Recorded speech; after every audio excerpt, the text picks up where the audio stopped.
அனைவருக்கும் வணக்கம். இன்றைக்கி நம்ம காஸ்ட் அக்கௌண்டிங் அப்படின்ற சப்ஜெக்ட் கீழே இருக்கக்கூடிய இல்லஸ்ட்ரேஷன் சம்ஸ்க்கான ஆன்சர்ஸ் எல்லாம் நம்ம பார்க்கலாம். ஸோ இந்த வீடியோ வந்து நீங்கள் என்ன பண்ணுங்க அப்படின்னா முழுசாக பாருங்கள். அப்போ தான் உங்களுக்கு வந்து ஒரு கம்ப்ளீட் அண்டர்ஸ்டாண்டிங் வந்து கிடைக்கும்.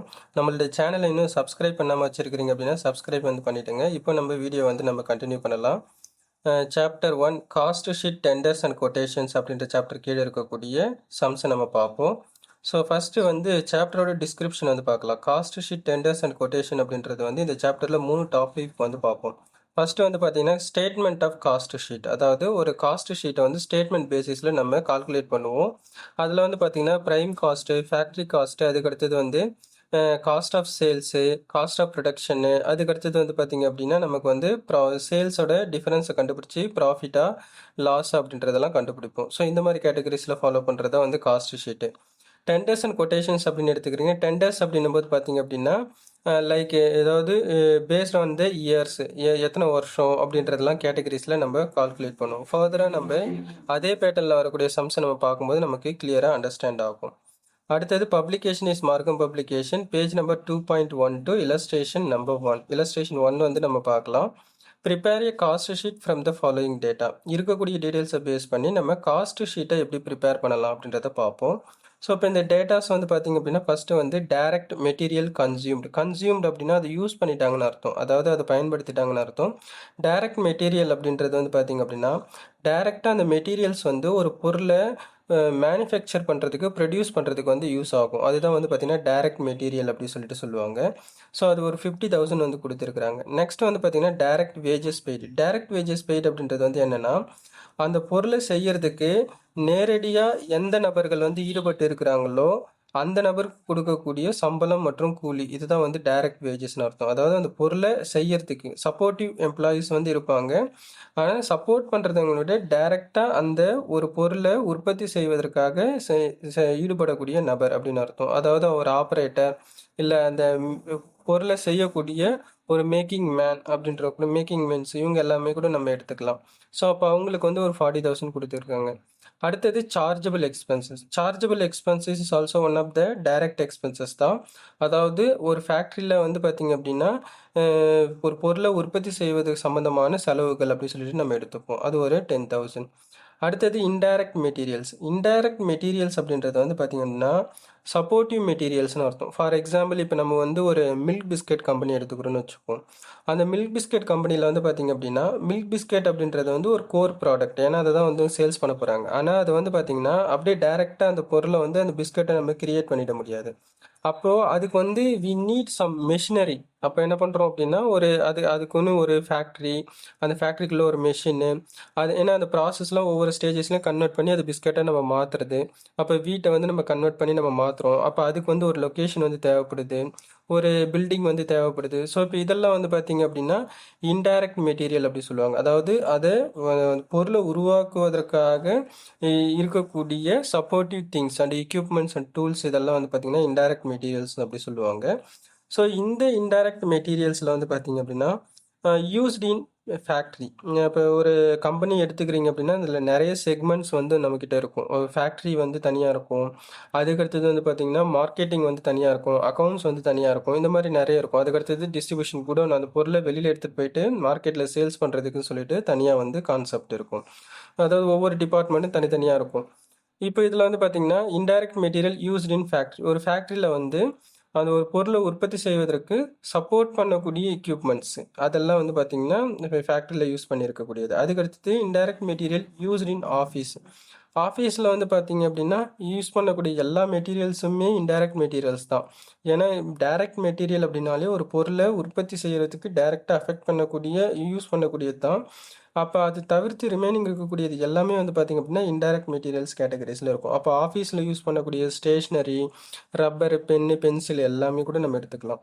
அடுத்தது indirect material used in selling. Used in selling அப்படின்னா ஒரு பொருளை மார்க்கெட்டில் எடுத்துகிட்டு போயிட்டு நம்ம சேல்ஸ் பண்ண போகிறோம். அப்போ அது சம்மந்தமான travelling expenses, packing equipments, material handling, இதெல்லாம் வந்து பார்த்திங்கன்னா எடுத்துக்கலாம். அதுக்கடுத்தது வந்து பார்த்திங்கன்னா யூஸ்ட் இன் டிஸ்ட்ரிபியூஷன். செல்லிங்க்கும் டிஸ்ட்ரிபியூஷனுக்கும் வித்தியாசம் இருக்குது. செல்லிங் அப்படின்னா ஒரு பொருளை வந்து சேல்ஸ் பண்ணுறது. டிஸ்ட்ரிபியூஷன் அப்படின்னா carrying the goods from production place to market பிளேஸ்னு அர்த்தம். ஒரு இடத்துல இருந்து பொருளை நம்ம மார்க்கெட் பிளேஸ்க்கு எடுத்துகிட்டு போவோம். அதுக்கு வந்து டிரான்ஸ்போர்ட்டேஷன், வெறும் டிரான்ஸ்போர்ட்டேஷன் மட்டும் கிடையாது. அப்போ அதுக்கு வந்து லாஜிஸ்டிக்ஸ் எல்லாம் வந்து இருக்கும். லாஜிஸ்டிக்ஸ்னால் யார், எத்தனை, எவ்வளோ மேன் பவர் தேவைப்படுது, என்ன வெஹிக்கிள் யூஸ் பண்ணிக்கிறோம், என்ன சேனல் வந்து நம்ம யூஸ் பண்ணுறோம், அந்த மாதிரிலாம் நிறைய பெருசாக போயிட்டு இருக்கும். ஸோ இதெல்லாம் வந்து பார்த்திங்கன்னா one of the indirect expenses or indirect materials category. அப்போது டிஸ்ட்ரிபியூஷனுக்காக யூஸ் பண்ணக்கூடிய மெட்டீரியல்ஸ், அந்த எக்யூப்மெண்ட்ஸ், அது ஒரு 4000 இருக்குது. அப்போ டோட்டலாக இன்டைரக்ட் மெட்டீரியல்ஸ் வந்து ஒரு 30,000 வந்து இருக்குது. அடுத்தது இன்டைரக்ட் லேபர்ஸ். இப்போது இன்டைரக்ட் லேபர்ஸ்னு எடுத்துக்கிறீங்கன்னு வச்சுக்கோங்க. டைரக்ட் லேபர்ஸ்னால் டைரெக்டாக அந்த ஒரு பொருளை உற்பத்தி செய்கிறது. அதாவது இப்போ ஒரு மில்க் பிஸ்கட் கம்பெனி எடுத்துக்கிறீங்கன்னா அந்த பிஸ்கெட்டை மட்டும் செய்யக்கூடிய நபர்கள் வந்து இருக்கிறாங்க அப்படின்னா அவங்க டைரக்ட் லேபர்ஸ். இன்டைரக்ட் லேபர்ஸ்னால் அவங்களுக்கு சப்போர்ட் பண்ணுவாங்க. ஃபார் எக்ஸாம்பிள் ஸ்வீப்பரு, கார்டனரு, கிளீனரு, இந்த மாதிரி இருக்கிறவங்க. அதுக்கடுத்தது ஈவன் மேனேஜரு, சூப்பர்வைசர், இவங்கெல்லாம் வந்து பார்த்திங்க அப்படின்னா டைரெக்டாக அந்த பொருளை செய்ய மாட்டாங்க. ஆனால் அது அவங்கள வந்து சூப்பர்வைஸ் பண்ணுறது, அதுக்கடுத்தது ஹேண்டில் பண்ணுறது, ஒர்க்கை அசைன் பண்ணுறது, அவங்களுக்கு சப்போர்ட் பண்ணுறது, இதுமாதிரி அம்யூனிட்டிஸ் எல்லாத்தையும் கிரியேட் பண்ணி கொடுக்குறது, இந்த மாதிரியான கேட்டகரிஸில் இருக்கிறவங்க எல்லாமே வந்து இன்டைரக்ட் லேபர்ஸு. அப்போ இன்டைரக்ட் லேபர் இன் ஃபேக்ட்ரி. ஒரு ஃபேக்ட்ரினா அந்த ஃபேக்ட்ரியை க்ளீனாக வச்சுக்கணும். அங்கே வந்து என்ன பண்ணணும் அப்படின்னா ஸ்வீப்பர்ஸ் வந்து இருக்கணும், கார்டனர் வந்து இருக்கணும். ஸோ அவங்க அம்யூனிட்டிஸை கிரியேட் பண்ணி கொடுக்கணும். அந்த மாதிரி இருக்கக்கூடிய கேட்டகரிஸில் இருக்கக்கூடிய நபர்கள். இன் ஆஃபீஸ்லேயும் அதே மாதிரி தான் ஸ்வீப்பர்ஸு. ஸோ அப்போ பெருக்கிறவங்க, இது மாதிரி இது பண்ணுறவங்க, அதை நீட்டாக க்ளீனாக வச்சுருக்கிறவங்க, அவங்களுக்கு தேவையான வாட்டர் ஃபெசிலிட்டிஸ் அரேஞ்ச் பண்ணி கொடுக்குறவங்க, இந்த மாதிரி இருக்கிறவங்க ஆஃபீஸில் இருக்கிறவங்க. செல்லிங் அண்ட் டிஸ்ட்ரிபியூஷன் அப்படின்னா சேல்ஸ், அதாவது மார்க்கெட்டிங்கில் இருக்கிறவங்க. டிஸ்ட்ரிபியூஷன் அப்படின்னா லாஜிஸ்டிக்ஸ், ஒரு பொருளை ஃபேக்ட்ரி குடோன்லேருந்து மார்க்கெட்டுக்கு எடுத்துகிட்டு போகக்கூடிய அந்த டிஸ்ட்ரிபியூஷன் சேனல், டிரான்ஸ்போர்ட்டேஷன் ரிலேட்டடாக இருக்கக்கூடிய லேபர்ஸு. ஸோ இந்த மாதிரி இவங்க எல்லாருமே வந்து பார்த்திங்கன்னா இன்டைரக்ட் லேபர்ஸ்னால் அவங்க பொருளை உற்பத்தி செய்கிறதுக்கு இது கிடையாது. ஆனால் அந்த பொருளை உற்பத்தி செஞ்சு ஒரு இடத்துலேருந்து இன்னொரு இடத்துக்கு கொண்டுட்டு போகிற வரைக்கும் இருக்கக்கூடிய சப்போர்ட்டிவ் திங்ஸ் எல்லாத்தையும் செய்யக்கூடிய ஹெல்ப்பர்ஸ் கேட்டகரிஸில் இருக்கக்கூடியவங்க தான் வந்து இன்டைரக்ட் லேபர்ஸ். ஸோ இப்போ இதோட டோட்டல் வந்து பார்த்திங்கன்னா ஒரு 65,000. அடுத்தது இன்டைரக்ட் எக்ஸ்பென்சஸ். ஸோ இப்போ இன்டைரக்ட் எக்ஸ்பென்சஸ் அப்படின்னா இந்த இன்டைரக்ட் லேபர்ஸுக்கு சார்ந்த செலவுகள், அதாவது அந்த பொருளை வந்து பார்த்திங்கன்னா சப்போர்ட் பண்ண சார்ந்த செலவுகள். ஃபார் எக்ஸாம்பிளுக்கு வந்து பார்த்திங்கன்னா administration expenditure, selling and distribution expenditure, இதெல்லாம் வந்து பார்த்திங்கன்னா இன்டைரக்ட் எக்ஸ்பென்சஸ் கேட்டகரிஸில் வரும். இப்போ இதில் வந்து பார்த்திங்கன்னா எக்ஸாம்பிளுக்கு indirect expenses relating to factory. ஒரு ஃபேக்ட்ரியில் எடுத்துக்கிட்டிங்கன்னா அங்கே டைரக்ட் எக்ஸ்பென்சஸும் இருக்கும். அதாவது ஒரு பொருளை டைரெக்டாக உற்பத்தி செய்யக்கூடிய நபருக்கு நம்ம சேலரி கொடுக்குறோம் அப்படின்னா அது டைரக்ட் எக்ஸ்பென்சஸ். இதே வந்து ஃபேக்ட்ரியில் இருக்கக்கூடிய ஸ்வீப்பர்ஸ், அதாவது அந்த இடத்தெல்லாம் சுத்தம் பண்ணுறவங்க, அதுக்கு அடுத்தது வந்து பார்த்திங்கன்னா அந்த ஆட்கள் வேலை செய்கிறதுக்கான வசதி வாய்ப்புகளை ஏற்படுத்தி கொடுக்கக்கூடிய நபர்கள். அப்போ அவங்களுக்கு வந்து நம்ம செலவு பண்ணுறோம், இல்லை அதுக்கு வந்து சப்போர்ட்டிவ் எக்யூப்மெண்ட்ஸ் வந்து நம்ம பண்ணுறோம். அதாவது ஃபார் எக்ஸாம்பிள் மெஷினரி தவிர்த்து நம்ம என்ன பண்ணுறோம் அப்படின்னா நம்மக்கிட்ட வந்து அந்த பில்டிங் வந்து இது பண்ணுறது, ஃபர்னிச்சர் அரேஞ்ச் பண்ணி கொடுக்குறது, இதெல்லாம் வந்து பார்த்திங்கன்னா இன்டைரக்ட் எக்ஸ்பென்சஸில் கேட்டகரிஸில் வரும். அப்போ ஃபேக்ட்ரியில் அந்த வேலையெல்லாம் செய்கிறாங்க அப்படின்னா அது ரிலேட்டடாக இருக்கக்கூடிய எக்ஸ்பென்சஸ் ஒரு 6,000 இருக்குது. ஆஃபீஸில் இருக்கக்கூடிய எக்யூப்மெண்ட்ஸ்க்கு எல்லாத்துக்குமே வந்து ஒரு 3,000 இருக்குது. ரிலேட்டிங் டு செல்லிங், அப்போ ஒரு பொருளை உற்பத்தி செய்கிறது, விற்பனை செய்கிறது. அப்போ என்ன பண்ணுறாங்க, விற்பனை செய்கிறாங்க அப்படின்னா சேல்ஸ் ப்ரமோஷன், அப்போ சேல்ஸ் ஏஜென்ட்டு, சேல்ஸ்மென்ஸ் எல்லாம் இருப்பாங்க, அவங்களுக்கு கமிஷன் கொடுக்குறது, இதெல்லாம் வந்து சம்மந்தமான செலவு. இதெல்லாம் வந்து இன்டைரக்ட் எக்ஸ்பென்சஸ். ஸோ இப்போ இதெல்லாமே டோட்டலாக வந்து பார்த்தீங்கன்னா 6,000, 3,000 ப்ளஸ் ஒரு 1,000 மொத்தமாக சேர்த்து வந்து பார்த்தீங்கன்னா ஒரு 10,000 வந்து கொஸ்டினில் கொடுத்துருக்காங்க. இப்போ அடுத்தது நம்ம ஆன்சர் வந்து பார்க்கலாம். ஸோ அது நான் ஆன்சர் பார்க்குறதுக்கு முன்னாடி நம்ம நோட் வந்து பார்ப்போம். டாபிக் வந்து பார்த்திங்கன்னா சிம்பிள் காஸ்ட் ஷீட், அதாவது சிம்பிளாக ஒரு cost sheet, statement of cost ஷீட்டை நம்ம எப்படி ப்ரிப்பேர் பண்ணலாம் அப்படின்றத பார்ப்போம். ஸோ இப்போ நம்ம ஃபஸ்ட்டு வந்து பார்த்திங்கன்னா ஸ்டேட்மெண்ட் ஆஃப் காஸ்ட் ஷீட்டுக்கான ஸ்டேட்மெண்ட்டை கிரியேட் பண்ணிப்போம். அப்போ ஆன்சர் வந்து பார்க்கலாம். Calculation of statement of cost sheet. கண்டிப்பாக நம்ம ஒரு கொஸ்டின் எழுதுகிறோம், அதுக்கான ஆன்சர் வந்து நம்ம எழுதுகிறோம் அப்படின்னா தலைப்பு, அந்த ஹெட்டிங் வந்து கண்டிப்பாக கொடுக்கணும். அப்போது ஃபஸ்ட்டு நம்ம calculation of statement of cost ஷீட்னு கொடுத்துடலாம். நெக்ஸ்ட் வந்து format, particulars, rupees, inner column and outer column. இப்போ நம்ம கொஸ்டினில் இருக்கக்கூடிய டேட்டாவை எடுத்து நம்ம ஸ்டெப் பை ஸ்டெப்பாக அப்ளை பண்ணுவோம். ஸோ இப்போ கொஸ்டினில் வந்து பார்த்தீங்கன்னா டைரக்ட் மெட்டீரியல் கன்சியூம்டு ஒரு 50,000. நான் ஆல்ரெடி இந்த கொஸ்டினுக்கான எக்ஸ்ப்ளனேஷன் வந்து கொடுத்துட்டேன், அதனால் எடுத்துகிட்டு வந்து அப்படின்னு நம்ம ஜஸ்ட் அப்ளை பண்ணுற கான்செப்ட்லேயே பார்த்துப்போம். அப்போ டைரக்ட் மெட்டீரியல் கன்சியூம்டு வந்து ஒரு 50,000 இருக்குது, அதை மென்ஷன் பண்ணிப்போம். டைரக்ட் வேஜஸ் பெய்டு ஒரு 40,000 இருக்குது, அது நம்ம அப்படியே எழுதினாலும் ஓகே தான். டைரக்ட் வேஜஸ் ஒரு 40,000. அடுத்தது சார்ஜபிள் எக்ஸ்பென்சஸ் கொஸ்டினில் ஒரு 10,000 கொடுத்துருக்காங்க, அப்போது அதை ஒரு 10,000 ஆட் பண்ணிப்போம். ஸோ அப்போ இதெல்லாம் டேரெக்டு. நெக்ஸ்ட் வந்து பார்த்தீங்கன்னா கொஸ்டினில் சம்டைம்ஸ் வந்து டைரக்ட் எக்ஸ்பென்சஸ்ன்னு தனியாகவே தந்துடுவாங்க. ஸோ இன்கேஸ் டைரக்ட் எக்ஸ்பென்சஸ் கொடுக்கல அப்படின்ற பட்சத்தில் சார்ஜபிள் எக்ஸ்பென்சஸ் அப்படின்ற கேட்டகரிஸில் கொடுக்குறாங்கன்னா அதை எடுத்துக்கலாம். ஸோ அப்போ இதெல்லாத்தையும் ஆட் பண்ணும்போது நமக்கு எவ்வளோ வருது? 50,000 ப்ளஸ் ஒரு 40,000 ப்ளஸ் ஒரு 10,000 ஆட் பண்ணோம் அப்படின்னா நமக்கு வந்து 1 lakh வருது. இதுக்கு வந்து ப்ரைம் காஸ்ட் அப்படி சொல்லிட்டு நம்ம நேம் கொடுத்துப்போம். இது வந்து ஃபார்மேட்டு. ஸோ அப்போ அதில் ஃபஸ்ட்டு ஸ்டெப் வந்து ப்ரைம் காஸ்ட் கண்டுபிடிச்சிட்டோம். அடுத்தது ப்ரைம் காஸ்ட்டோட நம்ம என்ன பண்ணிக்கணும் அப்படின்னா add factory overheads. Factory overheads நம்ம ஆட் பண்ணிக்கணும். ஸோ இப்போ ஃபேக்ட்ரி ஓவர்ஹெட்ஸ் அப்படின்னா ஃபேக்ட்ரி ரிலேட்டட் எக்ஸ்பென்சஸ் எல்லாத்தையும் நம்ம ஆட் பண்ணிக்கணும்னு அர்த்தம். ஓவர்ஹெட்ஸ் இது வந்து இதுக்கு இன்னொரு நேம் வந்து இன்டைரக்ட்னு அர்த்தம். Overheads are also known as indirects. Indirect அப்படின்றது தான் அதுக்கான மீனிங். இன்னொன்று சினனிம்ஸ்னு எடுத்துக்கலாம். இப்போ ஃபேக்ட்ரி ரிலேட்டட் எக்ஸ்பெண்டிச்சர்ஸ் எதெல்லாம் கொஸ்டினில் ஃபேக்ட்ரி ரிலேட்டட் எக்ஸ்பெண்டிச்சர் வருதோ அதை மட்டும் எடுத்துப்போம். இப்போ இதில் வந்து பார்த்தீங்கன்னா இன்டைரக்ட் மெட்டீரியல் இருக்குது. இன்டைரக்ட் மெட்டீரியலில் used in factory, used in office, used in selling, அதுக்கடுத்தது யூஸ்ட் இன் டிஸ்ட்ரிபியூஷன் இருக்கா. ஸோ இதில் வந்து நம்ம யூஸ்டு இன் ஃபேக்ட்ரி ஒரு 8,000 இருக்கும். அதை மட்டும் எடுத்துப்போம்.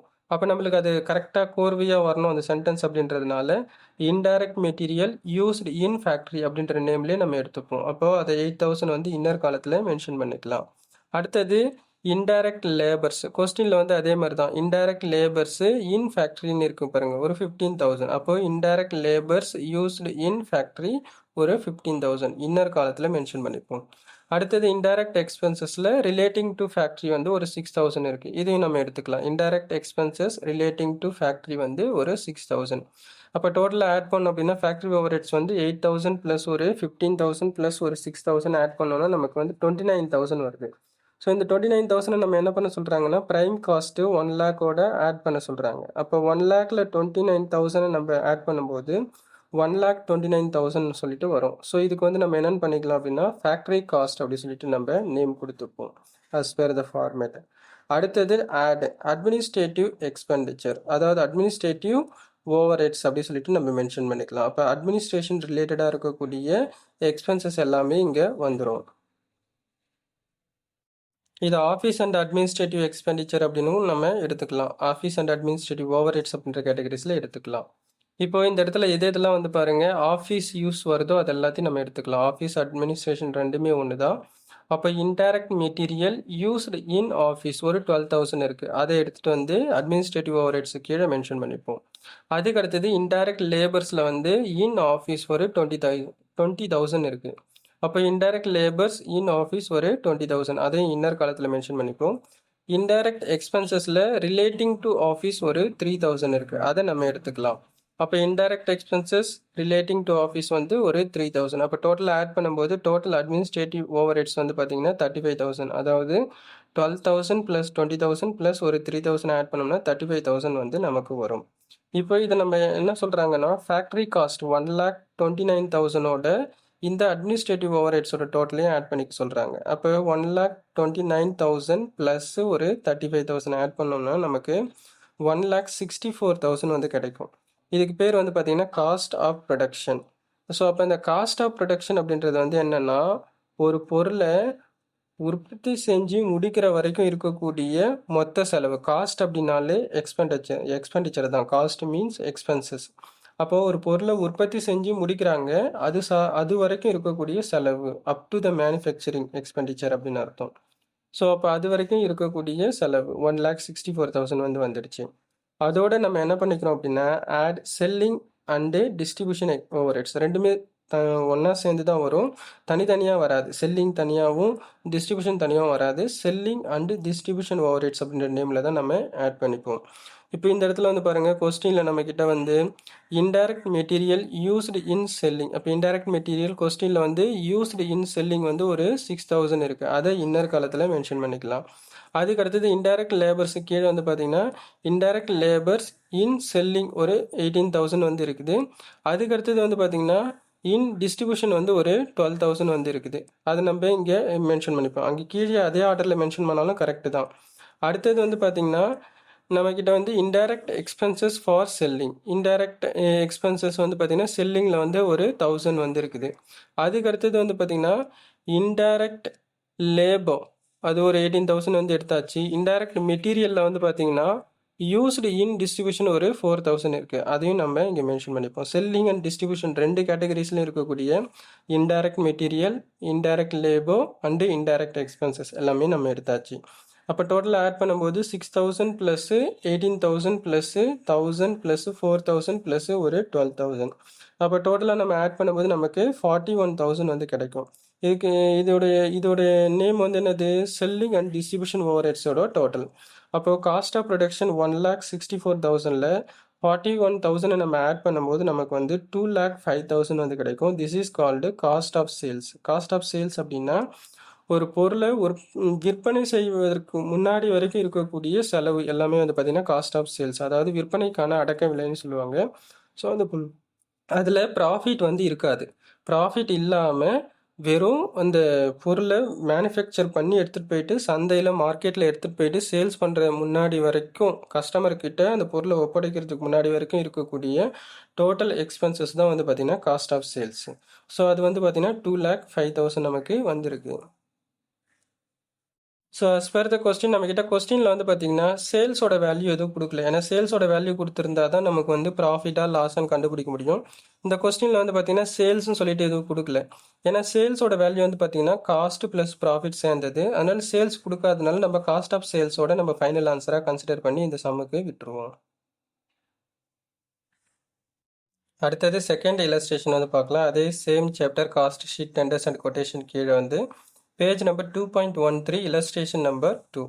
You are required to compile a statement showing cost and profit from the information given showing clearly. அதாவது இருக்கக்கூடிய டீட்டெயில்ஸை பேஸ் பண்ணி நம்ம காஸ்ட் ஆஃப் சேல்ஸும் கண்டுபிடிக்கணும். நெக்ஸ்ட் வந்து ப்ராஃபிட் வந்து நம்ம எவ்வளோ அமௌண்ட் வந்துருக்குது அப்படின்றதையும் கண்டுபிடிக்கணும். இதில் ஸ்டெப் பை ஸ்டெப்பாக வந்து நம்மளை கண்டுபிடிக்க சொல்லியிருக்கிறாங்க. ஃபஸ்ட்டு வந்து பார்த்திங்கன்னா ஸ்டெப் நம்பர் 1ல் மெட்டீரியல் கன்சியூம்டு வந்து கண்டுபிடிக்க சொல்கிறாங்க. மெட்டீரியல் கன்சியூம்ட்னா ஆக்சுவலாக எவ்வளோ மெட்டீரியல் வந்து ஒரு பொருளை உற்பத்தி செய்கிறதுக்கு வந்து யூஸ் பண்ணியிருக்கிறாங்களோ அதுக்கு பேர் தான் வந்து மெட்டீரியல் கன்சியூம்டு. அப்போ material used for making product அப்படின்னு அர்த்தம். அடுத்தது ப்ரைம் காஸ்ட் வந்து செகண்ட் ஸ்டெப்பில் கண்டுபிடிக்கணும். தேர்ட் ஸ்டெப் வந்து பார்த்திங்கன்னா work cost or factory cost. Work காஸ்ட்னாலும் ஃபேக்ட்ரி காஸ்ட்னாலும் ஒன்று தான், அதை நம்ம கண்டுபிடிக்கணும். அடுத்த ஸ்டெப் வந்து பார்த்திங்கன்னா காஸ்ட் ஆஃப் ப்ரொடக்ஷன் கண்டுபிடிக்கணும். அடுத்தது காஸ்ட் ஆஃப் சேல்ஸ் வந்து கண்டுபிடிக்கணும். அடுத்தது ப்ராஃபிட் வந்து நம்ம கண்டுபிடிக்கணும். அதுக்கு அடுத்தது சேல்ஸோட வேல்யூ வந்து நம்ம கண்டுபிடிக்கணும். ஸோ இப்போது இதுதான் வந்து கொஸ்டின். இப்போ இந்த கொஸ்டினை பேஸ் பண்ணி நம்ம எப்படி வந்து நம்ம இதுக்கான டீட்டெயில்ஸ் வந்து எப்படி கொடுத்துருக்குறாங்க, அந்த டீட்டெயில்ஸை பேஸ் பண்ணி இதுக்கான ஆன்சரை நம்ம எப்படி வந்து கண்டுபிடிக்கலாம் அப்படின்றத பார்ப்போம். இப்போ இதோட டீட்டெயில்ஸ் வந்து பார்த்தீங்கன்னா மெட்டீரியல் பர்ச்சேஸ்டு. மெட்டீரியல் வந்து நம்ம பர்ச்சேஸ் பண்ணியிருக்கிறாங்க சப்ளையர்கிட்ட இருந்து மேனுஃபேக்சர் பண்ணுறதுக்காக. அது ஒரு 2 lakhs 2 லட்ச ரூபா இருக்குது. வேஜஸ் வெறும் வேஜஸ்னே கொடுத்துருக்குறாங்க. அப்போ அது கண்டிப்பாக அது வந்து டைரக்ட் வேஜஸாக தான் இருக்கும். அதாவது அந்த பொருளை உற்பத்தி செய்வதற்காக வேலை செஞ்சுருக்கக்கூடிய அந்த வேலையாட்களுக்கு கொடுக்கப்பட்ட சம்பளமாக இருக்கும். அது ஒரு 1 lakh. டைரக்ட் எக்ஸ்பென்சஸ் அது ஒரு 20,000 இருக்குது. ஓப்பனிங் ஸ்டாக் ஆஃப் மெட்டீரியல், அதாவது ஓப்பனிங் ஸ்டாக் ஆஃப் மெட்டீரியல்னால் அந்த வருஷத்தோட தொடக்கத்தில் 1st January இல்லை 1st April இருக்கக்கூடிய ஸ்டாக்கோட வேல்யூ ஒரு 40,000. க்ளோசிங் ஸ்டாக் ஆஃப் மெட்டீரியல் அப்படின்னா எண்ட் ஆஃப் த இயர், வருஷ கடைசியில் 31st December இருக்கலாம், இல்லை 31st March அப்படின்னு சொல்லிட்டு நம்ம எடுத்துக்கலாம். ஸோ வருஷ கடைசியில் இருக்கக்கூடிய மெட்டீரியல் வந்து குடோனில் இருக்கக்கூடிய ஸ்டாக்கோட வேல்யூ 60,000 இருக்குது. அடுத்தது factory over is absorbed at 20% on wages. அதாவது ஃபேக்ட்ரி ஓவர் ஹெட்ஸ் வேல்யூக்கு வந்து நம்ம என்ன சொல்கிறாங்கன்னா வேஜஸ் வந்து 1 lakh இருக்குது பார்த்தீங்களா, அதில் 20% நம்மளை கண்டுபிடிக்க சொல்கிறாங்க. அதுதான் வந்து ஃபேக்ட்ரி ஓவர் ஹெட்ஸாக நம்ம கன்சிடர் பண்ணிக்க சொல்கிறாங்க. அடுத்தது அட்மினிஸ்ட்ரேட்டிவ் ஓவர் ஹெட்ஸ் வந்து 25% ஆன் ஒர்க் காஸ்ட். அப்போது நம்ம என்ன பண்ணணும், ப்ரைம் காஸ்ட் கண்டுபிடிக்கணும். அதுக்கடுத்தது வந்து ப்ரைம் காஸ்ட்லேருந்து நம்ம என்ன பண்ணுறோம் அப்படின்னா 25% நம்ம அதுக்கடுத்தது ஒர்க் காஸ்ட் வந்து கண்டுபிடிக்கணும். ப்ரைம் காஸ்ட்டுக்கு அடுத்தது ஒர்க் காஸ்ட் கண்டுபிடிக்கணும். அடுத்த ஸ்டெப் வந்து பார்த்தீங்கன்னா காஸ்ட் ஆஃப் ப்ரொடக்ஷன் கண்டுபிடிக்கணும். இப்போது நம்மக்கிட்ட ஒர்க் காஸ்ட் இருக்குது, காஸ்ட் ஆஃப் ப்ரொடக்ஷன் இல்லை.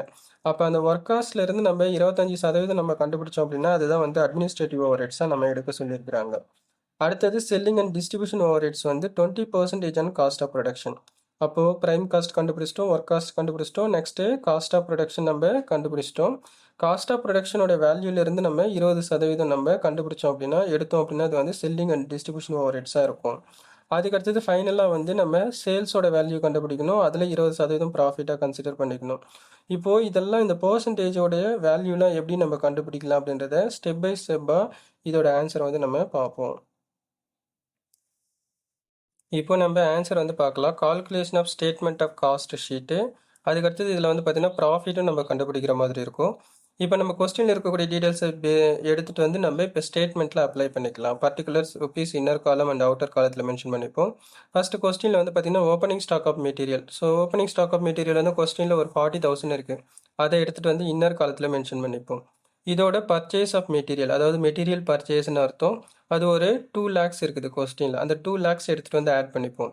அப்போது 2,40,000 2 lakhsையும் 40,000 நம்ம ஆட் பண்ணோம்னா நமக்கு வந்து 2,40,000 வந்து கிடைக்கும். Less closing stock of material. So நம்மக்கிட்ட கொஸ்டினில் வந்து பார்த்தீங்கன்னா க்ளோசிங் ஸ்டாக் ஆஃப் மெட்டீரியல் வந்து ஒரு 60,000 இருந்திருக்கு. ஸோ அந்த 60,000 வந்து நம்ம என்ன பண்ணுறோம் அப்படின்னா 2,40,000 லெஸ் பண்ணிக்கிறோம். அப்போ 2,40,000 60,000 நம்ம கழிச்சிட்டோம் அப்படின்னா நமக்கு வந்து 3 lakhs வந்து வரும். இந்த 3 lakhsக்கு பேர் வந்து பார்த்தீங்கன்னா காஸ்ட் ஆஃப் மெட்டீரியல் கன்சியூம்ட் அப்படின்னு அர்த்தம். அதாவது ஆக்சுவலாக எவ்வளோ மெட்டீரியல் வந்து ஒரு பொருளை உற்பத்தி செய்வதற்காக நம்ம எவ்வளோ யூஸ் பண்ணியிருக்கிறோம் அப்படின்னு, actual material used for making product அப்படின்னு அர்த்தம். அது வந்து பார்த்திங்கன்னா நமக்கு 3 lakhs வந்து வருது. இப்போது இதோட நம்ம என்ன பண்ணிக்கிறோம் அப்படின்னா டைரக்ட் வேஜஸ். ஸோ நம்மக்கிட்ட கொஸ்டினில் வெறும் வேஜஸ் வந்து ஒரு 1 lakh கொடுத்துருக்குறாங்க. கொஸ்டினில் எதுவும் இன்டைரக்ட் அப்படின்ற வார்த்தை நம்மக்கிட்ட கொடுக்கல அப்படின்னாலே, ஸோ அந்த வேஜஸ் வந்து பார்த்தீங்கன்னா டைரக்ட் வேஜஸ் அப்படின்னு தான் அர்த்தம். ஸோ அது ஒரு 1 lakh எடுத்துகிட்டு வந்து நம்ம அவுட்டர் காலத்தில் மென்ஷன் பண்ணிப்போம். அடுத்தது டைரக்ட் எக்ஸ்பென்சஸ் கொஸ்டின்லேயே கொடுத்துட்டாங்க ஒரு 20,000. அதையும் நம்ம அவுட்டர் காலத்தில் மென்ஷன் பண்ணிக்கலாம். இப்போ நம்ம அவுட்டர் காலத்தில் இருக்கிறத மட்டும் ஆட் பண்ணிப்போம். மெட்டீரியல் கன்சியூம்டு வந்து ஒரு 3 lakhs வந்து இருக்குது. டைரக்ட் வேஜஸ் ஒரு 1 lakh, டைரக்ட் எக்ஸ்பென்சஸ் வந்து ஒரு 20,000 ஆட் பண்ணோம்னா நமக்கு வந்து 3 lakhs வந்து வருது. ஸோ இதுக்கு பேர் வந்து பார்த்திங்க அப்படின்னா ப்ரைம் காஸ்ட்டு. இங்கே வந்து கால்குலேஷன் எரராக இருக்குது. அதனால் நம்ம என்ன பண்ணிக்கலாம் அப்படின்னா 2,40,000 60,000 கழிச்சினோம் நமக்கு வந்து 1,80,000 வந்து கிடைக்கும். இதில் direct material 1 lakh, direct wages வந்து 1 lakh, டைரக்ட் எக்ஸ்பென்சஸ் வந்து 20,000 ஆட் பண்ணோம்னா நமக்கு 3 lakhs வந்து ப்ரைம் காஸ்ட் அப்படின்ற நேமில் கிடைக்கும். இப்போ நம்ம ப்ரைம் காஸ்ட் கண்டுபிடிச்சிட்டோம். அடுத்தது வந்து பார்த்திங்க அப்படின்னா நம்ம ஃபேக்ட்ரி ஓவர் ஹெட்ஸை ஆட் பண்ணிக்கணும். ஃபேக்ட்ரி ரிலேட்டட் எக்ஸ்பெண்டிச்சர் நம்மக்கிட்ட கொஸ்டினில் என்ன சொல்லியிருக்கிறாங்க, factory over heads is absorbed at 20% on wages அப்படி கொடுத்துருக்காங்க. அப்போ வேஜஸ் வந்து எவ்வளோ இருக்குது, 1 lakh இருக்குது. அந்த 1 lakhல நம்ம 20% டைரெக்டாக கண்டுபிடிச்சோம் அப்படின்னா 20,000 வரும். ஸோ இதை வந்து நம்ம ஃபேக்ட்ரி ஓவர் ஹெட்ஸோட அமௌண்ட்டாக கன்சிடர் பண்ணி அதை நம்ம ஆட் பண்ணிக்கணும். அப்போது ப்ரைம் காஸ்ட் 3 lakhsல வந்து 20,000 ஃபேக்ட்ரி ஓவர் ஹெட்ஸ் ஆட் பண்ணோம்னா நமக்கு 3,20,000 வந்து கிடைக்கும். This is called factory cost இல்லை ஒர்க் காஸ்ட் அப்படின்னு நம்ம சொல்லலாம் இதை. அடுத்தது அட்மினிஸ்ட்ரேட்டிவ் ஓவர் ஹெட்ஸை ஆட் பண்ணிக்கணும். அட்மினிஸ்ட்ரேட்டிவ் ஓவர் ஹெட்ஸுக்கு வந்து என்ன சொல்லியிருக்கிறாங்க கொஸ்டினில், administrative over head is 25% on the work cost. அப்போ ஒர்க் காஸ்ட் நம்ம எவ்வளோ கண்டுபிடிச்சிருக்கிறோம், 3,20,000 கண்டுபிடிச்சிருக்கிறோம். அதில் 25% நம்ம கண்டுபிடிச்சோம் அப்படின்னா 80,000 வரும். So this amount is called administrative overheads. இப்போது அட்மினிஸ்ட்ரேட்டிவ் ஓவர் ஹெட்ஸ் வந்து 80,000 வந்து factory cost or work cost 3,20,000 நம்ம ஆட் பண்ணோம்னா நமக்கு வந்து 4 lakhs வந்து கிடைக்கும். So this is called cost of production. இதுக்கு பேர் வந்து காஸ்ட் ஆஃப் ப்ரொடக்ஷன் சொல்லிட்டு நம்ம மென்ஷன் பண்ணிப்போம். இப்போ இந்த காஸ்ட் ஆஃப் ப்ரொடக்ஷனோட நம்ம selling and distribution overheads add பண்ணிக்கணும். அப்போ கொஸ்டினில் என்ன சொல்லியிருக்காங்க, selling and distribution overheads வந்து 20% on the cost of production. அப்போ காஸ்ட் ஆஃப் ப்ரொடக்ஷனோட வேல்யூ வந்து 4 lakhs. அதில் நம்ம 20% டைரெக்டாகவே கண்டுபிடிச்சிடலாம். அப்போ 20% கண்டுபிடிச்சோம்னா 80,000 வந்து கிடைக்கும். அப்போது காஸ்ட் ஆஃப் ப்ரொடக்ஷன் 4 lakhsல selling and distribution overheads 80,000 add பண்ணோம்னா நமக்கு 4,80,000 வந்து கிடைக்கும். This is called cost of sales. இப்போ இந்த காஸ்ட் ஆஃப் சேல்ஸில் நம்ம ப்ராஃபிட்டை ஆட் பண்ணோம்னா நமக்கு வரக்கூடியது வந்து சேல்ஸ். சேல்ஸ்ன்றது வந்து காஸ்ட், செலவும் லாபமும் சேர்ந்தது தான் வந்து விற்பனை. அப்போது ப்ராஃபிட்டுக்கு வந்து நம்ம கொஸ்டினில் என்ன சொல்லியிருக்கிறாங்க, ப்ராஃபிட் இஸ் 20% ஆன் சேல்ஸ்ன்னு கொடுத்துருக்குறாங்க. அப்போ கொஸ்டினில் நம்மக்கிட்ட வந்து சேல்ஸோட வேல்யூவே கொடுக்கல. இன்கேஸ் சேல்ஸோட வேல்யூ டைரெக்டாக கொடுத்துருந்தாங்கன்னா நம்ம அந்த சேல்ஸ்லேருந்து 20% டைரெக்டாகவே கண்டுபிடிச்சிருப்போம். அதாவது இந்த இதுக்கு முன்னாடி நம்ம கண்டுபிடிச்ச மாதிரி 20/100 அந்த மாதிரி. ஆனால் நம்மக்கிட்ட வந்து சேல்ஸோட வேல்யூ கொடுக்காம காஸ்ட் ஆஃப் சேல்ஸோட வேல்யூ கொடுத்துருக்குறாங்க. அப்போ நம்ம டினாமினேட்டரில் என்ன பர்சன்டேஜ் நம்ம கண்டுபிடிக்கிறோமோ நியூமரேட்டரில் அதே பர்சன்டேஜ் டினாமினேட்டர் 100ல் மைனஸ் பண்ணிக்கணும். அப்போது இந்த இடத்துல வந்து பார்த்திங்கன்னா கீழே யூஸ்வலாக நம்ம பர்சன்டேஜ் கண்டுபிடிக்கிறதுக்கு 20/100 போடுவோம். அப்போது கீழே இருக்கக்கூடிய 100ல் நம்ம அந்த 20% நம்ம கழிச்சுப்போம்.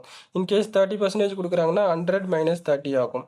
அப்போது இந்த இடத்துல 100ல் 20 போயிடுச்சுன்னா ரிமைனிங் வந்து 80 இருக்கும். அப்போ 4,80,000 காஸ்ட் ஆஃப் சேல்ஸில் 20/80 போட்டோம்னா நமக்கு வந்து ப்ராஃபிட் வந்து 1,20,000. அதாவது 4,80,000ன்றது வந்து காஸ்ட்டோட சேல்ஸ் பண்ணுறதுக்கு முன்னாடி இருக்கக்கூடிய செலவு வந்து 80% இருந்ததுன்னா 20% ப்ராஃபிட் வந்து நம்ம கண்டுபிடிக்கும் போது நமக்கு 1,20,000 ப்ராஃபிட் வந்து கிடைக்கும். அப்போ காஸ்ட் ஆஃப் சேல்ஸ் 4,60,000, அதாவது ஒரு பொருளை விற்பனை செய்யறதுக்கு முன்னாடி வரைக்கும் இருக்கக்கூடிய செலவு வந்து 4,80,000, லாபம் வந்து ஒரு 1,20,000, ரெண்டுத்தையும் ஆட் பண்ணோம்னா நமக்கு 6 லட்ச ரூபா வந்து கிடைக்கும். So this is called sales value. So that's all. அடுத்த கொஸ்டின் வந்து நம்ம என்னன்னு சொல்லிட்டு நம்ம பார்க்கலாம். இப்போ நம்ம அடுத்த கொஸ்டின் வந்து பார்க்கலாம். அதாவது illustration 3 அதே chapter cost sheet tenders and கொட்டேஷன்ஸில் நம்ம illustration 3 வந்து பார்ப்போம். During the year 2008, X Limited produced 50,000 units of product. இதில் வந்து யூனிட்னு ஒன்று கொடுத்துருப்பாங்க. அந்த யூனிட்டுக்கு வந்து நம்ம என்ன பண்ணணும் அப்படின்னா, யூனிட்டை யூஸ் பண்ணி நம்ம பெரிய யூனிட்டோட வேல்யூ வந்து கண்டுபிடிக்கிற மாதிரி இருக்கும் இந்த சம்மில். The following were the expenditure, என்னென்ன எக்ஸ்பென்சஸ் எல்லாம் கொடுத்துருக்குறாங்க பார்ப்போம். Stock of raw material on 1/1/2008, அதாவது ஓப்பனிங் ஸ்டாக் அப்படின்னு அர்த்தம். அது ஒரு 10,000 வந்து கொடுத்துருக்குறாங்க. எப்போவுமே கொஸ்டினில் வந்து டேட் வந்து 1st January இல்லை 1st Aprilனு கொடுக்குறாங்க அப்படின்னாலே அது வந்து ஓப்பனிங் வேல்யூ அப்படின்னு சொல்லிட்டு நம்ம கன்சிடர் பண்ணிக்கணும். அதுக்கு அடுத்தது வந்து பார்த்தீங்கன்னா stock of material on 31st December 2008, அது ஒரு 20,000. அப்போ 31st March 31st Decemberோட வேல்யூ கொடுக்குறாங்கன்னா அது வந்து க்ளோசிங் வேல்யூவாக நம்ம கன்சிடர் பண்ணிக்கணும். அதுக்கு அடுத்தது பர்ச்சேசஸ் வந்து ஒரு 1,60,000 இருக்குது.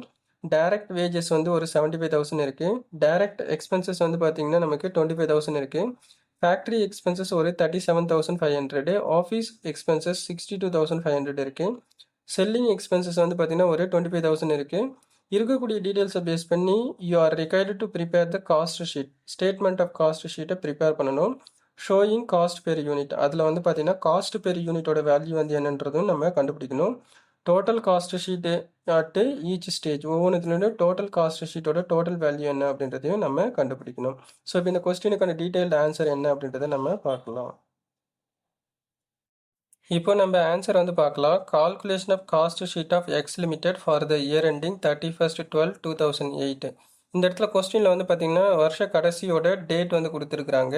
அப்போ அந்த டேட் வந்து நம்ம மென்ஷன் பண்ணிக்கலாம். எந்த கம்பெனி அப்படின்ற நேமும் கொடுத்துருக்குறாங்க, எக்ஸ் லிமிடெட் அப்படின்னு சொல்லிட்டு. அப்போ நம்ம ஸ்டேட்மெண்ட் ஆஃப் காஸ்ட் ஷீட்டில் அந்த கம்பெனியோட நேமும் நம்ம மென்ஷன் பண்ணிக்கணும். அடுத்தது நம்மளுடைய கொஸ்டினில் வந்து பார்த்தீங்கன்னா அவுட்புட் வந்து கொடுத்துருப்பாங்க.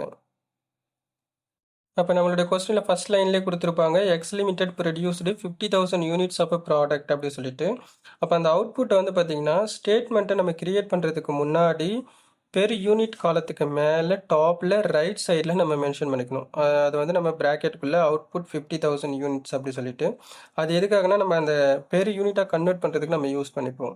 இப்போ ஸ்டேட்மெண்ட் வந்து கிரியேட் பண்ணிக்கலாம். ஆஸ் யூஸ்வல் ப்ரிப்பேர் பண்ணுற அதே ஸ்டேட்மெண்ட்டை கிரியேட் பண்ணிப்போம். Particulars, inner column and outer காலம், ஒரு டம்மி காலம் வந்து நம்ம கிரியேட் பண்ணி வச்சுருக்கிறோம். இது எதுக்காக அப்படின்னா அந்த கால்குலேஷனுக்காக, பெர் யூனிட்டை நம்ம கன்வெர்ட் பண்ணுறதுக்கான கால்குலேஷனுக்கு யூஸ் பண்ணிக்கிறதுக்காக.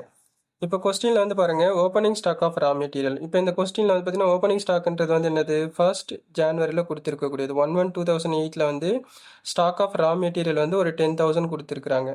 அப்போது அதை நம்ம இங்கே எடுத்துப்போம். அப்போது அந்த 10,000 ஃபஸ்ட்டு இன்னர் காலத்தில் மென்ஷன் பண்ணிக்கலாம். ஆட் பர்ச்சேசஸ், கொஸ்டினில் வந்து பார்த்தீங்கன்னா பர்ச்சேசஸ் வந்து ஒரு 1,60,000, அதை பர்ச்சேஸ் ஆஃப் ரா மெட்டீரியல் அப்படின்ற நேம்லையும் எடுத்துக்கலாம். அது வந்து அதை நம்ம ஆட் பண்ணிப்போம். இப்போ நம்ம 10,000 + 1,60,000 ஆட் பண்ணோம்னா நமக்கு வந்து 1,70,000 கிடைக்கும். இந்த 1,70,000 நம்ம என்ன பண்ணணும் அப்படின்னா closing stock of raw material, கொஸ்டினில் வந்து பார்த்தீங்கன்னா 31/12/2008 ஸ்டாக் ஆஃப் ரா மெட்டீரியல் 20,000 கொடுத்துருப்பாங்க. அதை நம்ம கழிச்சிக்கலாம். அப்போ 1,70,000ல் 20,000 போயிடுச்சு அப்படின்னா ரிமைனிங் வந்து நமக்கு 1,50,000 வந்து வரும். So this is called raw material consumed, அதாவது ஆக்சுவலாக எவ்வளோ மெட்டீரியல் வந்து பொருளை உற்பத்தி செய்கிறதுக்கு யூஸ் பண்ணியிருக்கிறாங்க அப்படின்னு அர்த்தம். இப்போ நம்ம இது வரைக்கும், அதாவது ஓப்பனிங் ஸ்டாக்கு, பர்ச்சேஸ் ஆட் பண்ணுறது, க்ளோசிங் ஸ்டாக்கு லெஸ் பண்ணது, இது வரைக்கும் வந்து பார்த்திங்கன்னா நம்மளுக்கு பெரிய யூனிட் நம்ம கன்வெர்ட் பண்ண வேண்டிய அவசியம் கிடையாது. அப்போ ரா மெட்டீரியல் கன்சியூம்டு வந்து பார்த்திங்கன்னா 1,50,000. இந்த 1,50,000க்கு நம்ம பெரிய யூனிட் நம்ம கண்டுபிடிக்கணும். பெரிய யூனிட்டை கண்டுபிடிக்கிறதுக்கு இந்த அவுட்புட் வந்து 50,000 வந்து ஒவ்வொரு ஸ்டேஜில் நம்ம கண்டுபிடிக்கக்கூடிய அமௌண்ட்டோட வேல்யூலேருந்து நம்ம அதை டினாமினேட்டராக யூஸ் பண்ணி டிவைட் பண்ணிக்கணும். அப்போ பாருங்கள் 1,50,000 வந்து 50,000ல் டிவைட் பண்ணணும்னு நமக்கு வந்து பெரிய யூனிட்டோட வேல்யூ வந்து 3 வந்து கிடைக்கும். அடுத்தது டைரக்ட் வேஜஸ், கொஸ்டினில் டைரக்ட் வேஜஸ் வந்து 75,000 கொடுத்துருக்குறாங்க. இதை நம்ம இந்த இடத்துல ஆட் பண்ணிப்போம். ஆனால் அதுக்கு மென்ஷன் பண்ணுவோம், இதையும் நம்ம பெரிய யூனிட்டுக்கு கன்வெர்ட் பண்ணிக்கணும். அப்போ அந்த 75,000ல் 50,000ஆல் நம்ம டிவைட் பண்ணும்போது அவுட்புட் யூனிட்டால் பெரிய யூனிட்டோட வேல்யூ வந்து 1.50 வந்து நமக்கு கிடைக்குது. அடுத்தது டைரக்ட் எக்ஸ்பென்சஸ். டைரக்ட் எக்ஸ்பென்சஸ் கொஸ்டினில் 25,000 கொடுத்துருக்காங்க. டோட்டல் காலத்துலையும் நம்ம ருபீஸ் காலத்தில் மென்ஷன் பண்ணிட்டோம். அடுத்தது இதையும் நம்ம 50,000 டிவைட் பண்ணும்போது 0.50 வந்து பெர் யூனிட் வேல்யூவாக நமக்கு கிடைக்குது. இப்போ நம்ம எல்லாத்தையும் ஆட் பண்ணிப்போம். ரா மெட்டீரியல் கன்சியூம்டு வந்து 1,50,000, direct wages 75,000 plus direct expenses வந்து 25,000 ஆட் பண்ணோம்னா நமக்கு 2,50,000 வந்து கிடைக்குது. இதுக்கு பேர் வந்து என்னது? Prime cost. இந்த பிரைம் காஸ்ட்டையுமே நம்ம பெர் யூனிட்டுக்கு தான் கன்வெர்ட் பண்ணணும். அப்போ இந்த 2,50,000 நம்ம 50,000 டிவைட் பண்ணும்போது 5 அப்படின்றது வந்து பெர் யூனிட் வேல்யூவாக வந்து பிரைம் காஸ்ட்டுக்கு கிடைக்குது. இப்போ நம்ம பிரைம் காஸ்ட் கண்டுபிடிச்சிட்டோம், அதுக்கான பெர் யூனிட்டும் கண்டுபிடிச்சிட்டோம். அடுத்தது ஃபேக்ட்ரி ஓவர் ஹெட்ஸை ஆட் பண்ணிக்கணும். ஃபேக்ட்ரி ஓவர் ஹெட்ஸ் கொஸ்டின்லேயே கொடுத்துட்டாங்க. ஃபேக்ட்ரி எக்ஸ்பென்சஸ் அப்படின்னாலும் ஃபேக்ட்ரி ஓவர் ஹெட்ஸ் அப்படின்னாலும் ஒன்று தான். 37,500 கொடுத்துருக்குறாங்க. இதுக்கும் நம்ம பெர் யூனிட் கன்வெர்ட் பண்ணிக்கலாம். 37,500 50,000 யூனிட்ஸால் டிவைட் பண்ணும்போது 0.75 வந்து பெர் யூனிட்டோட வேல்யூவாக கிடைக்கும். இப்போ பிரைம் காஸ்ட் 2,50,000, அதில் 37,500 நம்ம ஆட் பண்ணோம்னா நமக்கு வந்து 2,87,500 கிடைக்கும். So this is called factory cost. இதுக்கு வந்து ஃபேக்ட்ரி காஸ்ட்னு நேம் கொடுத்துக்கலாம். இதையும் நம்ம பெர் யூனிட் கன்வெர்ட் பண்ணிப்போம். அப்போ 50,000 டிவைட் பண்ணும்போது 5.75 வந்து கிடைக்கும். இப்போ ஃபேக்ட்ரி காஸ்ட் வரைக்கும் கண்டுபிடிச்சாச்சு. அதுக்கு அடுத்தது ஆஃபீஸ் ஓவர் ஹெட்ஸை நம்ம எப்படி கண்டுபிடிக்கலாம் அப்படின்றத பார்ப்போம். இப்போ நம்மக்கிட்ட வந்து ஆஃபீஸ் எக்ஸ்பென்சஸ் வந்து 62,500 கொடுத்துருப்பாங்க. ஆஃபீஸ் எக்ஸ்பென்சஸ்னாலும் ஆஃபீஸ் ஓவர் ஹெட்ஸ்னாலும் ஒன்று தான். அப்போது 62,500 வந்து நம்ம ஃபேக்ட்ரி காஸ்ட்டோட ஆட் பண்ணிப்போம். இப்போ அதுக்கு முன்னாடி நம்ம பெர் யூனிட் கன்வெர்ட் பண்ணிக்கலாம். இதை வந்து 50,000 டிவைட் பண்ணும்போது, அதாவது 62,500 50,000 டிவைட் பண்ணும்போது 1.25 வந்து பெர் யூனிட் வேல்யூவாக கிடைக்கும். இப்போ நம்ம ஃபேக்ட்ரி காஸ்ட்டோட ஆஃபீஸ் ஓவர் ஹெட்ஸ் ஆட் பண்ணிப்போம். 2,87,500ஓட 62,500 ஆட் பண்ணோம்னா நமக்கு 3,50,000 வந்து கிடைக்கும். ஸோ இதுக்கு பேர் வந்து காஸ்ட் ஆஃப் ப்ரொடக்ஷன் அப்படின்ற நேம் வந்து நம்ம கொடுத்துப்போம்.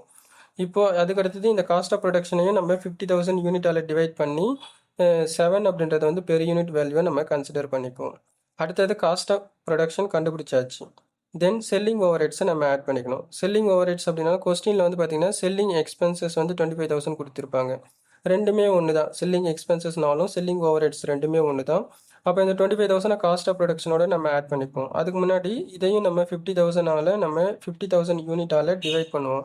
டிவைட் பண்ணும்போது 25,000 டிவைட் பண்ணும்போது நமக்கு 0.50 வந்து கிடைக்கும். இப்போ நம்ம காஸ்ட் ஆஃப் சேல்ஸ் வந்து கண்டுபிடிக்கலாம். எப்படி? காஸ்ட் ஆஃப் ப்ரொடக்ஷன் 3,50,000, அதோட 25,000 ஆட் பண்ணோம்னா 3,75,000 வந்து கிடைக்கும். So this is called cost of sales. இப்போ இந்த காஸ்ட் ஆஃப் சேல்ஸையும் நம்ம என்ன பண்ணுறோம் அப்படின்னா 50,000 யூனிட்டால் டிவைட் பண்ணும்போது 7.50 வந்து per unit value of cost of சேல்ஸாக கிடைக்கும். அப்போ இந்த கொஸ்டினை பொறுத்த வரைக்கும் வந்து பார்த்தீங்கன்னா நம்மக்கிட்ட ப்ராஃபிட் கண்டுபிடிக்க சொல்லலை. அப்போ காஸ்ட் ஆஃப் சேல்ஸே வந்து பார்த்தீங்கன்னா நம்ம ஃபைனல் ஆன்சராக கன்சிடர் பண்ணி விட்டுடலாம். அடுத்த கொஸ்டின் வந்து நம்ம பார்ப்போம். அடுத்தது நெக்ஸ்ட்டு கொஸ்டின் வந்து நம்ம பார்ப்போம். இல்லஸ்ட்ரேஷன் 4, அதே same chapter cost sheet tenders and quotation கீழே வந்து பார்ப்போம். Page number 2.16. The following details have been obtained from the cost records of Rajasekhar limited. Rajasekhar limited அப்படின்ற கம்பெனியோட டீட்டெயில்ஸ் வந்து கொடுத்துருக்குறாங்க. இதை பேஸ் பண்ணி அவருடைய காஸ்ட் ஷீட் ஸ்டேட்மெண்ட்டை நம்ம எப்படி ப்ரிப்பேர் பண்ணலாம் அப்படின்றத வந்து பார்ப்போம். ஸோ இப்போ டீட்டெயில்ஸ் வந்து பார்த்தீங்கன்னா stock of raw material on 1st December 2010, sorry 1st Januaryன்னு வரணும், இது டைப்பிங் எரராக இருக்குது. அப்போ 1st January 2010 வந்து பார்த்தீங்கன்னா 75,000 வந்து இருக்குது. அதாவது இதுக்கு பேர் வந்து பார்த்தீங்கன்னா ஓப்பனிங் ஸ்டாக் அப்படின்னு எடுத்துக்கலாம். அடுத்தது stock of raw material 31st December 2010 வந்து ஒரு 91,500 கொடுத்துருக்குறாங்க. இதை க்ளோசிங் ஸ்டாக் ஆஃப் மெட்டீரியலாக நம்ம எடுத்துப்போம். அடுத்தது டைரக்ட் வேஜஸ் வந்து 52,500 கொடுத்துருக்குறாங்க. இன்டைரக்ட் வேஜஸ் வந்து 2,750 கொடுத்துருக்குறாங்க. சேல்ஸ் வந்து 2,11,000 வந்து கொடுத்துருக்குறாங்க. இதில் கொஸ்டினில் அடிஷ்னலாக ஒரு சில இன்ஃபர்மேஷன்லாம் கொடுத்துருக்குறாங்க. ஒர்க் இன் ப்ராக்ரஸ் அப்படின்னா அதாவது அந்த ஒர்க் வந்து செமி ஃபினிஷ்டு அப்படின்ற கேட்டகரிஸில் வரும். இன்னும் அந்த ப்ராடக்ட் வந்து கம்ப்ளீட் ஆகலை, ஆனால் இன்கம்ப்ளீட்டாக இருக்குதுன்னு அர்த்தம். இன்னும் ப்ராசஸ் வந்து போயிட்டே இருக்குது அப்படின்னு அர்த்தம். அப்போது இதுக்கு வந்து பார்த்திங்க அப்படின்னா நிறைய இன்கேஸ் ஏதாவது ஒரு சில ப்ராடக்ட்லாம் வந்து பார்த்திங்கன்னா டிஃப்ரெண்ட் ஸ்டேஜஸில் வந்து அது வந்து மேக் பண்ணுற மாதிரி இருக்கும் ஒவ்வொரு ஸ்டேஜஸ்லையும். அப்போ ஏதாவது ஒரு ஸ்டேஜஸில் இன்னும் இன்கம்ப்ளீட்டாக இருக்குது அப்படின்னா அதுக்கு பேர் வந்து ஒர்க் இன் ப்ராக்ரஸ். அதில் 1st January, இதில் 1st January வந்து பார்த்தீங்க அப்படின்னா நமக்கு 28,000 வந்து கொடுத்துருக்குறாங்க. Next work in progress 31st December 2010, இது வந்து பார்த்தீங்க அப்படின்னா க்ளோசிங் பேலன்ஸ். எப்போவுமே 1st January 1st April வருது அப்படின்னா ஓப்பனிங் பேலன்ஸாக எடுத்துக்கணும். 31st December 31st March அப்படின்னு வருது அப்படின்னா அது வந்து க்ளோசிங் பேலன்ஸாக நம்ம எடுத்துக்கணும். இப்போது க்ளோசிங் பேலன்ஸ் வந்து 35,000 கொடுத்துருக்குறாங்க. அடுத்தது பர்ச்சேஸ் ஆஃப் ரா மெட்டீரியல், அது வந்து ஒரு 66,000 வந்து இருக்குது. Factory rent rates and powers வந்து ஒரு 15,000 கொடுத்துருக்குறாங்க. Depreciation on plant and machinery அவங்களே டைரெக்டாக அமௌண்ட்டே கொடுத்துட்டாங்க 3,500. அடுத்தது எக்ஸ்பென்சஸ் ஆன் பர்ச்சேசஸ், அதாவது ஒரு பொருளை உற்பத்தி செய்யும்போது அது சார்ந்த செலவுகள், அது ஒரு 1,500 இருக்குது. கேரேஜ் அவுட்வேர்ட் அப்படின்றது வந்து என்னென்னா, ஒரு பொருளை உற்பத்தி செஞ்சு அதை குடோனில் வச்சுருப்பாங்க. அந்த குடோனில் இருந்து நம்ம மார்க்கெட் பிளேஸ்க்கு எடுத்துகிட்டு போகும்போது அந்த குட்ஸை வந்து என்ன பண்ணுவாங்க அப்படின்னா நம்ம லோட் பண்ணுவோம் வண்டியில். அப்போ carrying the goods from godown to market place, அப்போ அதுக்கு வந்து நம்ம என்ன பண்ணுவோம் அப்படின்னா அந்த வேலையாட்களுக்கு நம்ம சம்பளம் கொடுப்போம். அதுதான் வந்து கேரேஜ் அவுட்வேர்ட்ஸ் அப்படின்னு அர்த்தம், அதாவது லக்கேஜ் சார்ஜஸ்னு அர்த்தம். அது ஒரு 2,500. அடுத்தது அட்வர்டைசிங் ஒரு 3,500 வந்து கொஸ்டினில் கொடுத்துருக்காங்க. அடுத்தது ஆஃபீஸ் ரெண்ட் அண்ட் டேக்ஸஸ் ஒரு 2,500 கொடுத்துருக்குறாங்க. Travellers wages and commission 6,500. Travellers wages அப்படின்னா ஃபார் டிஸ்ட்ரிபியூட்டிங் த குட்ஸ் அப்படின்னு அர்த்தம். ஒரு குட்ஸை ஒரு இடத்துல இருந்து இன்னொரு இடத்துல நம்ம எடுத்து போய் சேர்க்கும்போது அதில் இடைத்தரகர் இன்டர்மீடியரிஸ் வந்து நிறைய பேர் இருப்பாங்க. அதில் ஒரு சில ட்ராவல் ஏஜென்ட்ஸ் வந்து என்ன பண்ணுவாங்க அப்படின்னா அந்த குட்ஸை எடுத்துகிட்டு போயிட்டு சேர்க்கறதுக்காக யூஸ் பண்ணக்கூடிய வெஹிக்கல்ஸை அது தனியாக வந்து ஒரு ப்ரைவேட்டில் கான்ட்ராக்ட் பேஸ்டு ஒர்க்கர்ஸாக இருக்கிறாங்கன்னா அவங்களுக்கு தனியாக கொடுக்கக்கூடிய வேஜஸ் அண்ட் கமிஷன் அது வந்து ஒரு 6,500 இருக்குது. Stock of finished goods 1st January. So 1st January வந்து பார்த்தீங்கன்னா 54,000 கொடுத்துருக்குறாங்க. அப்போ ஓப்பனிங் ஸ்டாக் ஆஃப் ஃபினிஷ்டு குட்ஸ்னு அர்த்தம். அதுக்கடுத்து stock of finished goods 31st December 2010 வந்து ஒரு 31,000. ஸோ இதுதான் டேட்டா. இந்த டேட்டாவை பேஸ் பண்ணி prepare a cost sheet giving the maximum possible breakup of cost and profit. Maximum எவ்வளோ செலவை கம்மி பண்ணிக்கலாம், எவ்வளோ வந்து ப்ராஃபிட் வந்து கண்டுபிடிக்கலாம் அப்படின்ற சஜெக்ஷனை எப்படி நம்ம கண்டுபிடிக்கலாம் அப்படின்றத பார்ப்போம். இப்போ நம்ம ஆன்சர் வந்து பார்க்கலாம். Calculation of statement of cost sheet and profit of Rajasekhar for the year ending 31st 12/2010. So கம்பெனியோட நேம் கொடுத்துருக்குறாங்க, வருஷம் கொடுத்துருக்குறாங்க அப்படின்னா கண்டிப்பாக நம்ம அதை மென்ஷன் பண்ணிடணும் தலைப்பில். ஸ்டேட்மெண்ட்டை கிரியேட் பண்ணிப்போம். Particulars and rupees and rupees inner column and outer column. So இப்போ கொஸ்டின் இருக்கக்கூடிய டேட்டாவெல்லாம் நம்ம எடுத்துகிட்டு வந்து நம்ம ஸ்டேட்மெண்ட்டில் அப்ளை பண்ணுவோம். First opening stock of raw material கொஸ்டினில் என்ன கொடுத்துருக்காங்க, stock of raw material on 1st January 2010 75,000 கொடுத்துருக்காங்க. அப்போ நான் ஏற்கனவே சொன்ன மாதிரி தான் 1st January and 1st April கொடுக்குறாங்கன்னா அது வந்து ஓப்பனிங் பேலன்ஸு. அப்போ ஓப்பனிங் ஸ்டாக் ஆஃப் ரா மெட்டீரியல்னு சொல்லிட்டு மென்ஷன் பண்ணிவிட்டு 75,000 வந்து இன்னர் காலத்தில் மென்ஷன் பண்ணிக்கலாம். நெக்ஸ்ட் வந்து பர்ச்சேஸ் ஆஃப் ரா மெட்டீரியல் கொஸ்டினில் பர்ச்சேஸ் ஆஃப் ரா மெட்டீரியல் வந்து ஒரு 66,000 கொடுத்துருக்காங்க, அதை ஆட் பண்ணிப்போம். அதுக்கடுத்தது எக்ஸ்பென்சஸ் ஆன் பர்ச்சேசஸ். ஸோ நம்மளுடைய கொஸ்டினில் கொடுத்துருப்பாங்க எக்ஸ்பென்சஸ் ஆன் பர்ச்சேசஸ் அப்படி சொல்லிட்டு. ஸோ அந்த எக்ஸ்பென்சஸ் ஆன் பர்ச்சேசஸ் வந்து ஒரு 1,500 கொடுத்துருக்குறாங்க, அதை நம்ம எடுத்துப்போம். அப்போ டோட்டலாக ஆட் பண்ணோம் அப்படின்னா நமக்கு 75,000 ப்ளஸ் வந்து பார்த்திங்கன்னா ஒரு 66,000 ப்ளஸ் ஒரு 1,500 ஆட் பண்ணோம்னா நமக்கு 1,42,500 வந்து கிடைக்கும். இதில் closing stock of raw material கொஸ்டினில் வந்து stock of raw material on 31st December 2010 வந்து 91,500 கொடுத்துருக்குறாங்க. அப்போது நான் ஏற்கனவே சொன்ன மாதிரி தான் 31st December 31st Marchனு கொடுக்குறாங்கன்னா க்ளோசிங் பேலன்ஸு. அப்போ அந்த 91,000 வந்து 91,500 வந்து 1,42,500 கழிச்சோம் அப்படின்னா நமக்கு வந்து 51,000 வந்து கிடைக்கும். இதை நம்ம அவுட்டர் காலத்தில் மென்ஷன் பண்ணிக்கலாம், ஏன்னா இந்த அமௌண்ட் வந்து நம்ம ஃபர்தராக நம்ம கால்குலேஷனுக்கு யூஸ் பண்ணிப்போம். அதாவது ரா மெட்டீரியல் கன்சியூம்டு வந்து கால்குலேட் பண்ணுறதுக்கான இந்த அட்ஜஸ்ட்மெண்ட் தான் இது. அப்போ ரா மெட்டீரியல் கன்சியூம்டு வந்து எவ்வளோ கண்டுபிடிச்சிருக்கிறோம், 51,000 வந்து நம்ம கண்டுபிடிச்சிருக்கிறோம். அதாவது 1,42,500ல் 91,500 கழிச்சோன்னா நமக்கு 51,000 வந்து வரும். அடுத்தது கொஸ்டினில் டைரக்ட் வேஜஸ் ஒரு 52,500 கொடுத்துருக்குறாங்க, அதையும் நம்ம டைரெக்டாக அவுட்டர் காலத்தில் மென்ஷன் பண்ணிக்கலாம். இப்போ இது ரெண்டுத்தையும் ஆட் பண்ணிப்போம். 51,000 ப்ளஸ் 52,500 ஆட் பண்ணோம்னா நமக்கு 1,03,500 வந்து கிடைக்கும். So this is called prime cost. இப்போ நம்ம ப்ரைம் காஸ்ட்டு கண்டுபிடிச்சிட்டோம். இப்போ நம்ம ப்ரைம் காஸ்ட் கண்டுபிடிச்சாச்சு, அதோட நம்ம ஃபேக்ட்ரி ஓவர்ஹெட்ஸ் ஆட் பண்ணிப்போம். Add factory overheads. Factory overheads கீழே வந்து என்னென்ன டீட்டெயில்ஸ் வரும்னு பார்த்தீங்கன்னா இன்டைரக்ட் எக்ஸ்பென்சஸ் வேஜஸ் எல்லாமே வந்துடும். கொஸ்டினில் இன்டைரக்ட் வேஜஸ் வந்து ஒரு 2,750 கொடுத்துருக்குறாங்க, அதை இன்னர் காலத்தில் மென்ஷன் பண்ணிக்கலாம். அடுத்தது ஃபேக்ட்ரி ரிலேட்டட் எக்ஸ்பெண்டிச்சர்ஸ் எல்லாமே வந்து பார்த்தீங்கன்னா ஃபேக்ட்ரி ஓவர்ஹெட்ஸு கீழே வந்து வரும். அப்போ ஃபேக்ட்ரி ரிலேட்டட் எக்ஸ்பெண்டிச்சரில் factory rent rates and power வந்து ஒரு 15,000 கொஸ்டினில் கொடுத்துருக்குறாங்க, அதை எடுத்துகிட்டு வந்து அப்ளை பண்ணிக்கலாம், இன்னர் காலத்தில் மென்ஷன் பண்ணிப்போம். Then depreciation on plant and machinery 3,500. நம்மக்கிட்ட இது வந்து ஃபேக்ட்ரினே கொடுக்கலையே, அப்புறம் எப்படி depreciation on plant and machinery வந்து ஃபேக்ட்ரி கிட்ட வரும் அப்படின்னு பார்த்தீங்கன்னா, பிளான்ட் அப்படின்றது வந்து பார்த்தீங்கன்னா ஒரு பொருளை உற்பத்தி செய்கிறதுக்கான ப்ரமிசஸ் எல்லாமே சேர்ந்தது தான், அதுக்குள்ளே மிஷினரி எல்லாமே இருக்கும். அப்போ அந்த அதில் வந்து பார்த்திங்கன்னா அந்த மிஷினரி ஃபார் மேக்கிங் ப்ராடக்ட் அப்படின்றதுனால கொஸ்டினில் எதுவுமே கொடுக்கலனாலும் பிளான்ட் அண்ட் மெஷினரி அப்படின்னாலே அது வந்து ஃபேக்ட்ரி தான். அப்போது அதுக்கான டிப்ரிஷியேஷன் வந்து ஒன் ஆஃப் த எக்ஸ்பென்சஸ். அதை நம்ம 3500 கொஸ்டினில் கொடுத்துருக்குறாங்க. அதை எடுத்துகிட்டு வந்து நம்ம இன்னர் காலத்தில் மென்ஷன் பண்ணிப்போம். அப்போ இது எல்லாத்தையும் நம்ம ஆட் பண்ணிப்போம். இன்டைரக்ட் வேஜஸ் வந்து 2750, factory rent and rates and power வந்து 15,000, depreciation and plant and machinery வந்து ஒரு 3500. டோட்டல் ஆட் பண்ணோம்னா நமக்கு வந்து 21,250 வந்து கிடைக்கும்.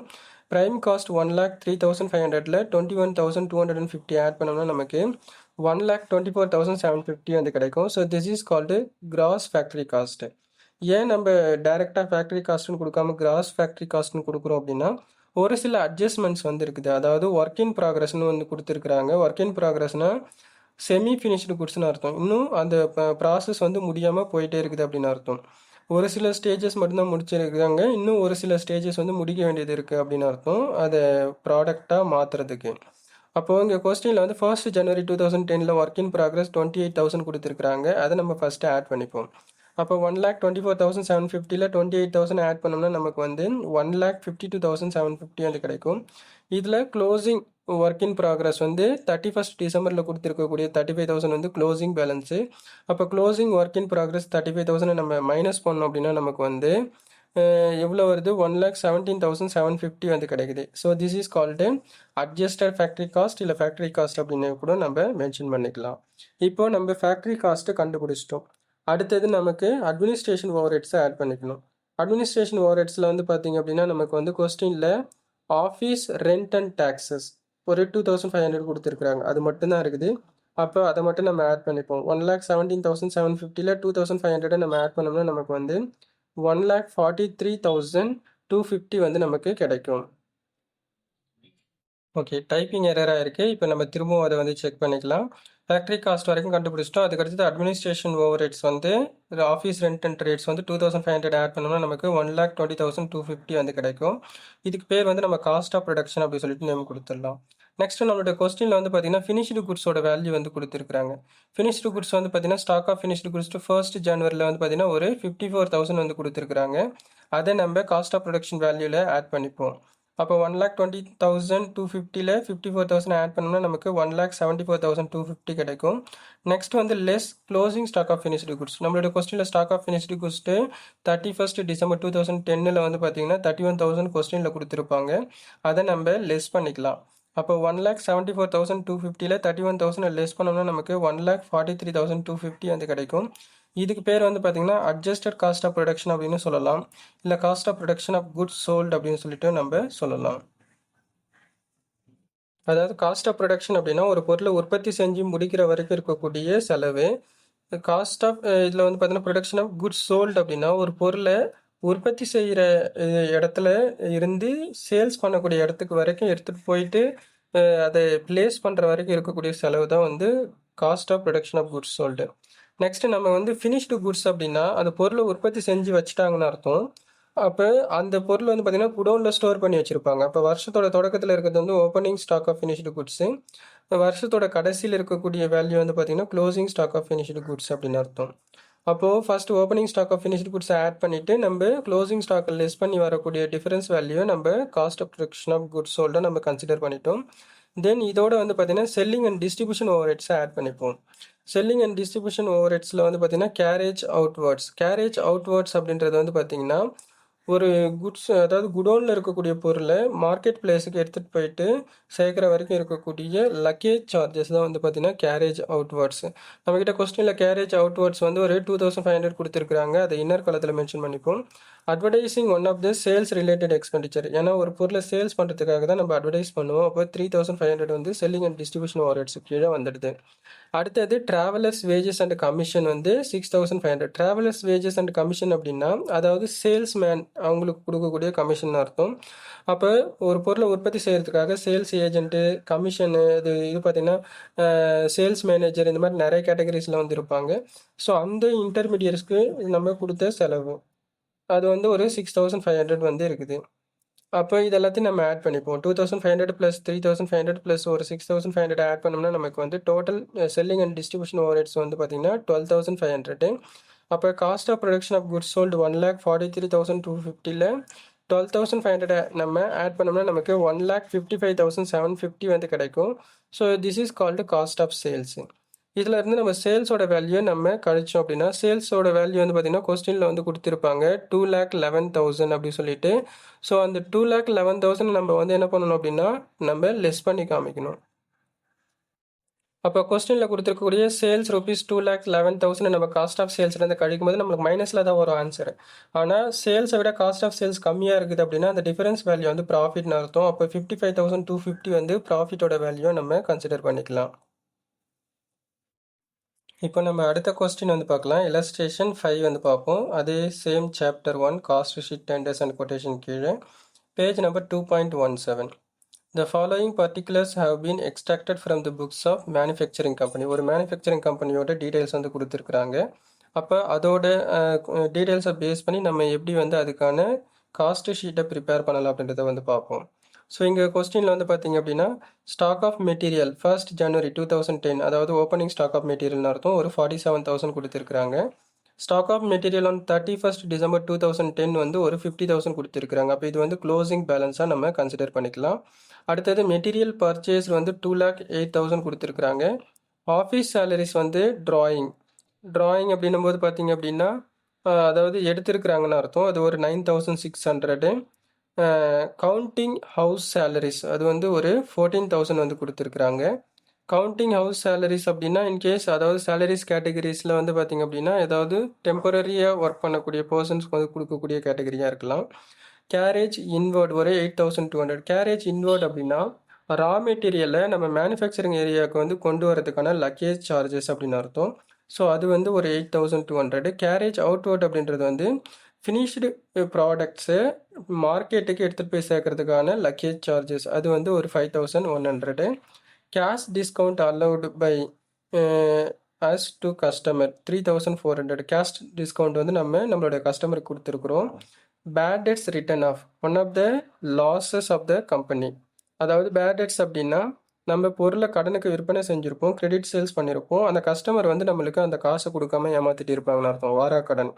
அது வந்து ஒரு 4,700. Repairs to plant and machinery.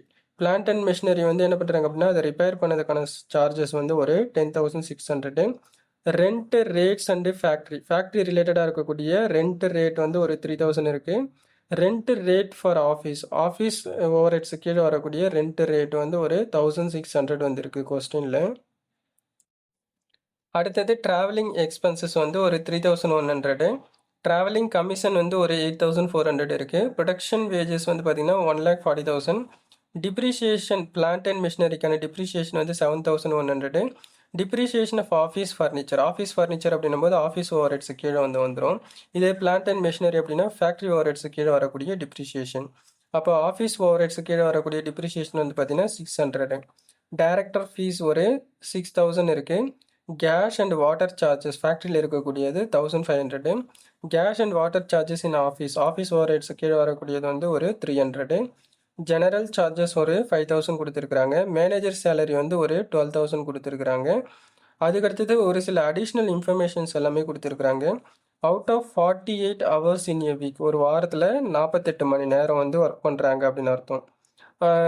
The time devoted by the manager to the factory and to the office was on average 40 hours and 8 hours respectively. அதாவது மேனேஜருக்கு ஃபேக்ட்ரியில் இருக்கக்கூடிய மேனேஜருக்கும் ஆஃபீஸில் இருக்கக்கூடிய மேனேஜருக்கும் ஒரு வாரத்தில் 40 மணி நேரம் தான் வேலை செய்யணும், 40 hours தான், ஒரு நாளைக்கு 8 மணி நேரம் அப்படின்ற மாதிரி அவங்களுக்கு வருது. நார்மல் ஒர்க்கர்ஸ்க்கு வந்து பார்த்திங்கன்னா 48 hours கொடுத்துருக்குறாங்க. பட் மேனேஜருக்கு மட்டும் வந்து பார்த்திங்கன்னா 8 hours கம்மியாகுது. அப்போ ஒரு நாள் அவங்களுக்கு வந்து லீவ் வர மாதிரி நம்ம கால்குலேஷனுக்கு எடுத்துப்போம். So through out the accounting year வருஷம் 365 நாளில் மேனேஜருக்கு மட்டும் வாரத்துக்கு 40 மணி நேரம், ஒரு நாளைக்கு 8 மணி நேரம்.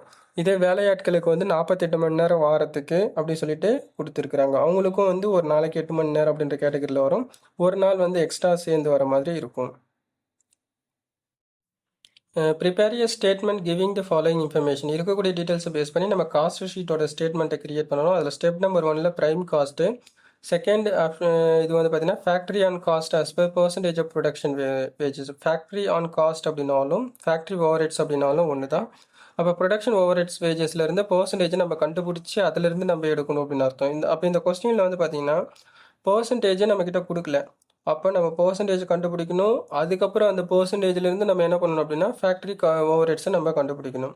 அதுக்கப்புறம் நம்ம அடுத்த ஸ்டெப் வந்து பார்த்திங்கன்னா ஃபேக்ட்ரி காஸ்ட் கண்டுபிடிக்கணும். அடுத்தது ஜெனரல் ஆன் காஸ்ட் அப்படின்னாலும் selling and distribution overheads அப்படின்னாலும் ஒன்று தான். ஸோ அதோட பர்சன்டேஜ் நம்ம தனியாக ஃபேக்ட்ரி காஸ்ட்லேருந்து நம்ம கண்டுபிடிக்கணும். அதுக்கு அடுத்தது டோட்டல் காஸ்ட் வந்து என்ன அப்படின்றத கண்டுபிடிக்கணும்.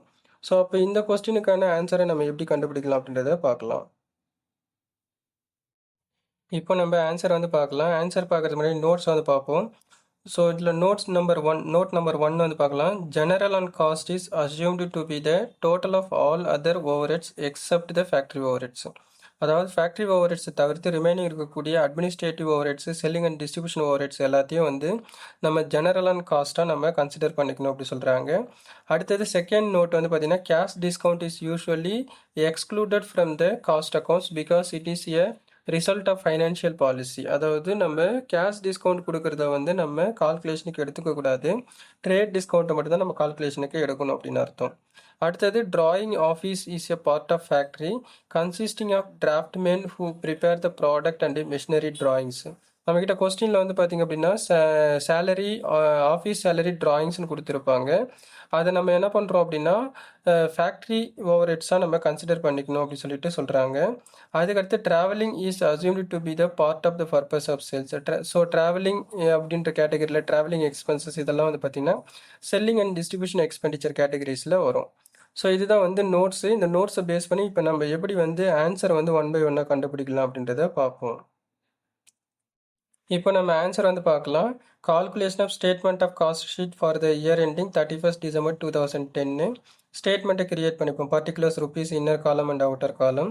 ஸோ ஃபஸ்ட்டு கொஸ்டினில் வந்து பார்த்தீங்கன்னா stock of raw material 1st January 2010 வந்து பார்த்தீங்கன்னா 47,000 கொடுத்துருப்பாங்க. அதை ஓப்பனிங் ஸ்டாக்காக கன்சிடர் பண்ணி opening stock of raw material அப்படின்ற நேமில் இன்னர் காலத்தில் 47,000 மென்ஷன் பண்ணிப்போம். Add material purchased. ஸோ நம்மகிட்ட கொஸ்டினில் வந்து மெட்டீரியல் பர்ச்சேஸ்டு வந்து 2,08,000 கொடுத்துருக்குறாங்க. அப்போ அதை நம்ம ஆட் பண்ணிப்போம். அடுத்தது கேரேஜ் இன்வர்ட் அப்படின்றது வந்து சப்ளையர்கிட்ட நம்ம ரா மெட்டீரியல்ஸை வாங்குகிறோம் அப்படின்னா ஸோ வெளியிலேருந்து நம்மளோட ஃபேக்ட்ரிக்குள்ளே மெட்டீரியல் வரதுக்கான லக்கேஜ் சார்ஜஸ். அப்போ கேரேஜ் இன்வர்ட் வந்து கொஸ்டினில் 8,200 அதையும் நம்ம ஆட் பண்ணிப்போம். அடுத்தது ஆட் பண்ணும்போது நமக்கு 47,000 + 2,08,000 + 8,200 ஆட் பண்ணோம்னா 2,63,200 வந்து வரும்.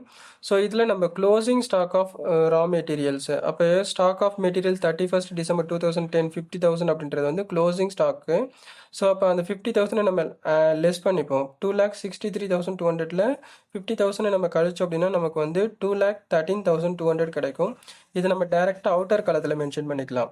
ஸோ இது வந்து காஸ்ட் ஆஃப் மெட்டீரியல் கன்சியூம்ட் அப்படின்ற நேமில் மென்ஷன் பண்ணிப்போம். அதுக்கு அடுத்தது ப்ரொடக்ஷன் வேஜஸ். நம்மளோட கொஸ்டினில் வந்து பார்த்திங்க அப்படின்னா ப்ரொடக்ஷன் வேஜஸ்ன்னு சொல்லிட்டு வந்து கொடுத்துருப்பாங்க. வேஜஸ் அப்படின்னாலே ப்ரொடக்ஷன் வேஜஸ் இல்லை வெறும் வேஜஸ் எப்படி கொடுத்துருந்தாலும் அதை வந்து நம்ம ப்ரைம் காஸ்ட் கண்டுபிடிக்கிறதுக்கு நம்ம யூஸ் பண்ணிப்போம். இன்கேஸ் இன்டைரக்ட் வேஜஸ்ன்னு ஏதாவது கொடுத்துருந்தா மட்டும்தான் அது வந்து ப்ரைம் காஸ்ட்டில் வராது. அப்போ ப்ரொடக்ஷன் வேஜஸ் வந்து 1,40,000 கொஸ்டினில் கொடுத்துருக்குறாங்க. அதை நம்ம எடுத்துப்போம். அப்போது cost of material consumed 2,13,200 plus production wages 1,40,000 add பண்ணோம்னா நமக்கு 3,53,200 கிடைக்கும். So this is called prime cost. இப்போ நம்ம ப்ரைம் காஸ்ட் கண்டுபிடிச்சிட்டோம். இதோட நம்ம factory over heads or factory on cost. Factory ஓவர் ஹெட்ஸ்னாலும் ஃபேக்ட்ரி ஆன் காஸ்ட் அப்படின்னாலும் ஒன்று தான். ஸோ இப்போ ஃபேக்ட்ரி ஓவர் ஹெட்ஸை ஆட் பண்ணுவோம். ஸோ கொஸ்டினில் வந்து repairs to plant and machinery ஒரு 10,600 கொடுத்துருப்பாங்க. அதை இன்னர் காலத்தில் மென்ஷன் பண்ணிக்கலாம். Rent rates factory. ஸோ நம்மளோட கொஸ்டினில் வந்து பார்த்திங்கன்னா ரெண்ட் ரேட்ஸ் ஃபேக்ட்ரிக்கு கொடுத்துருக்கிறத மட்டும் நம்ம எடுத்துப்போம். அது வந்து பார்த்திங்கன்னா ஒரு 3,000 கொஸ்டினில் கொடுத்துருக்குறாங்க. அதை எடுத்துக்கலாம்.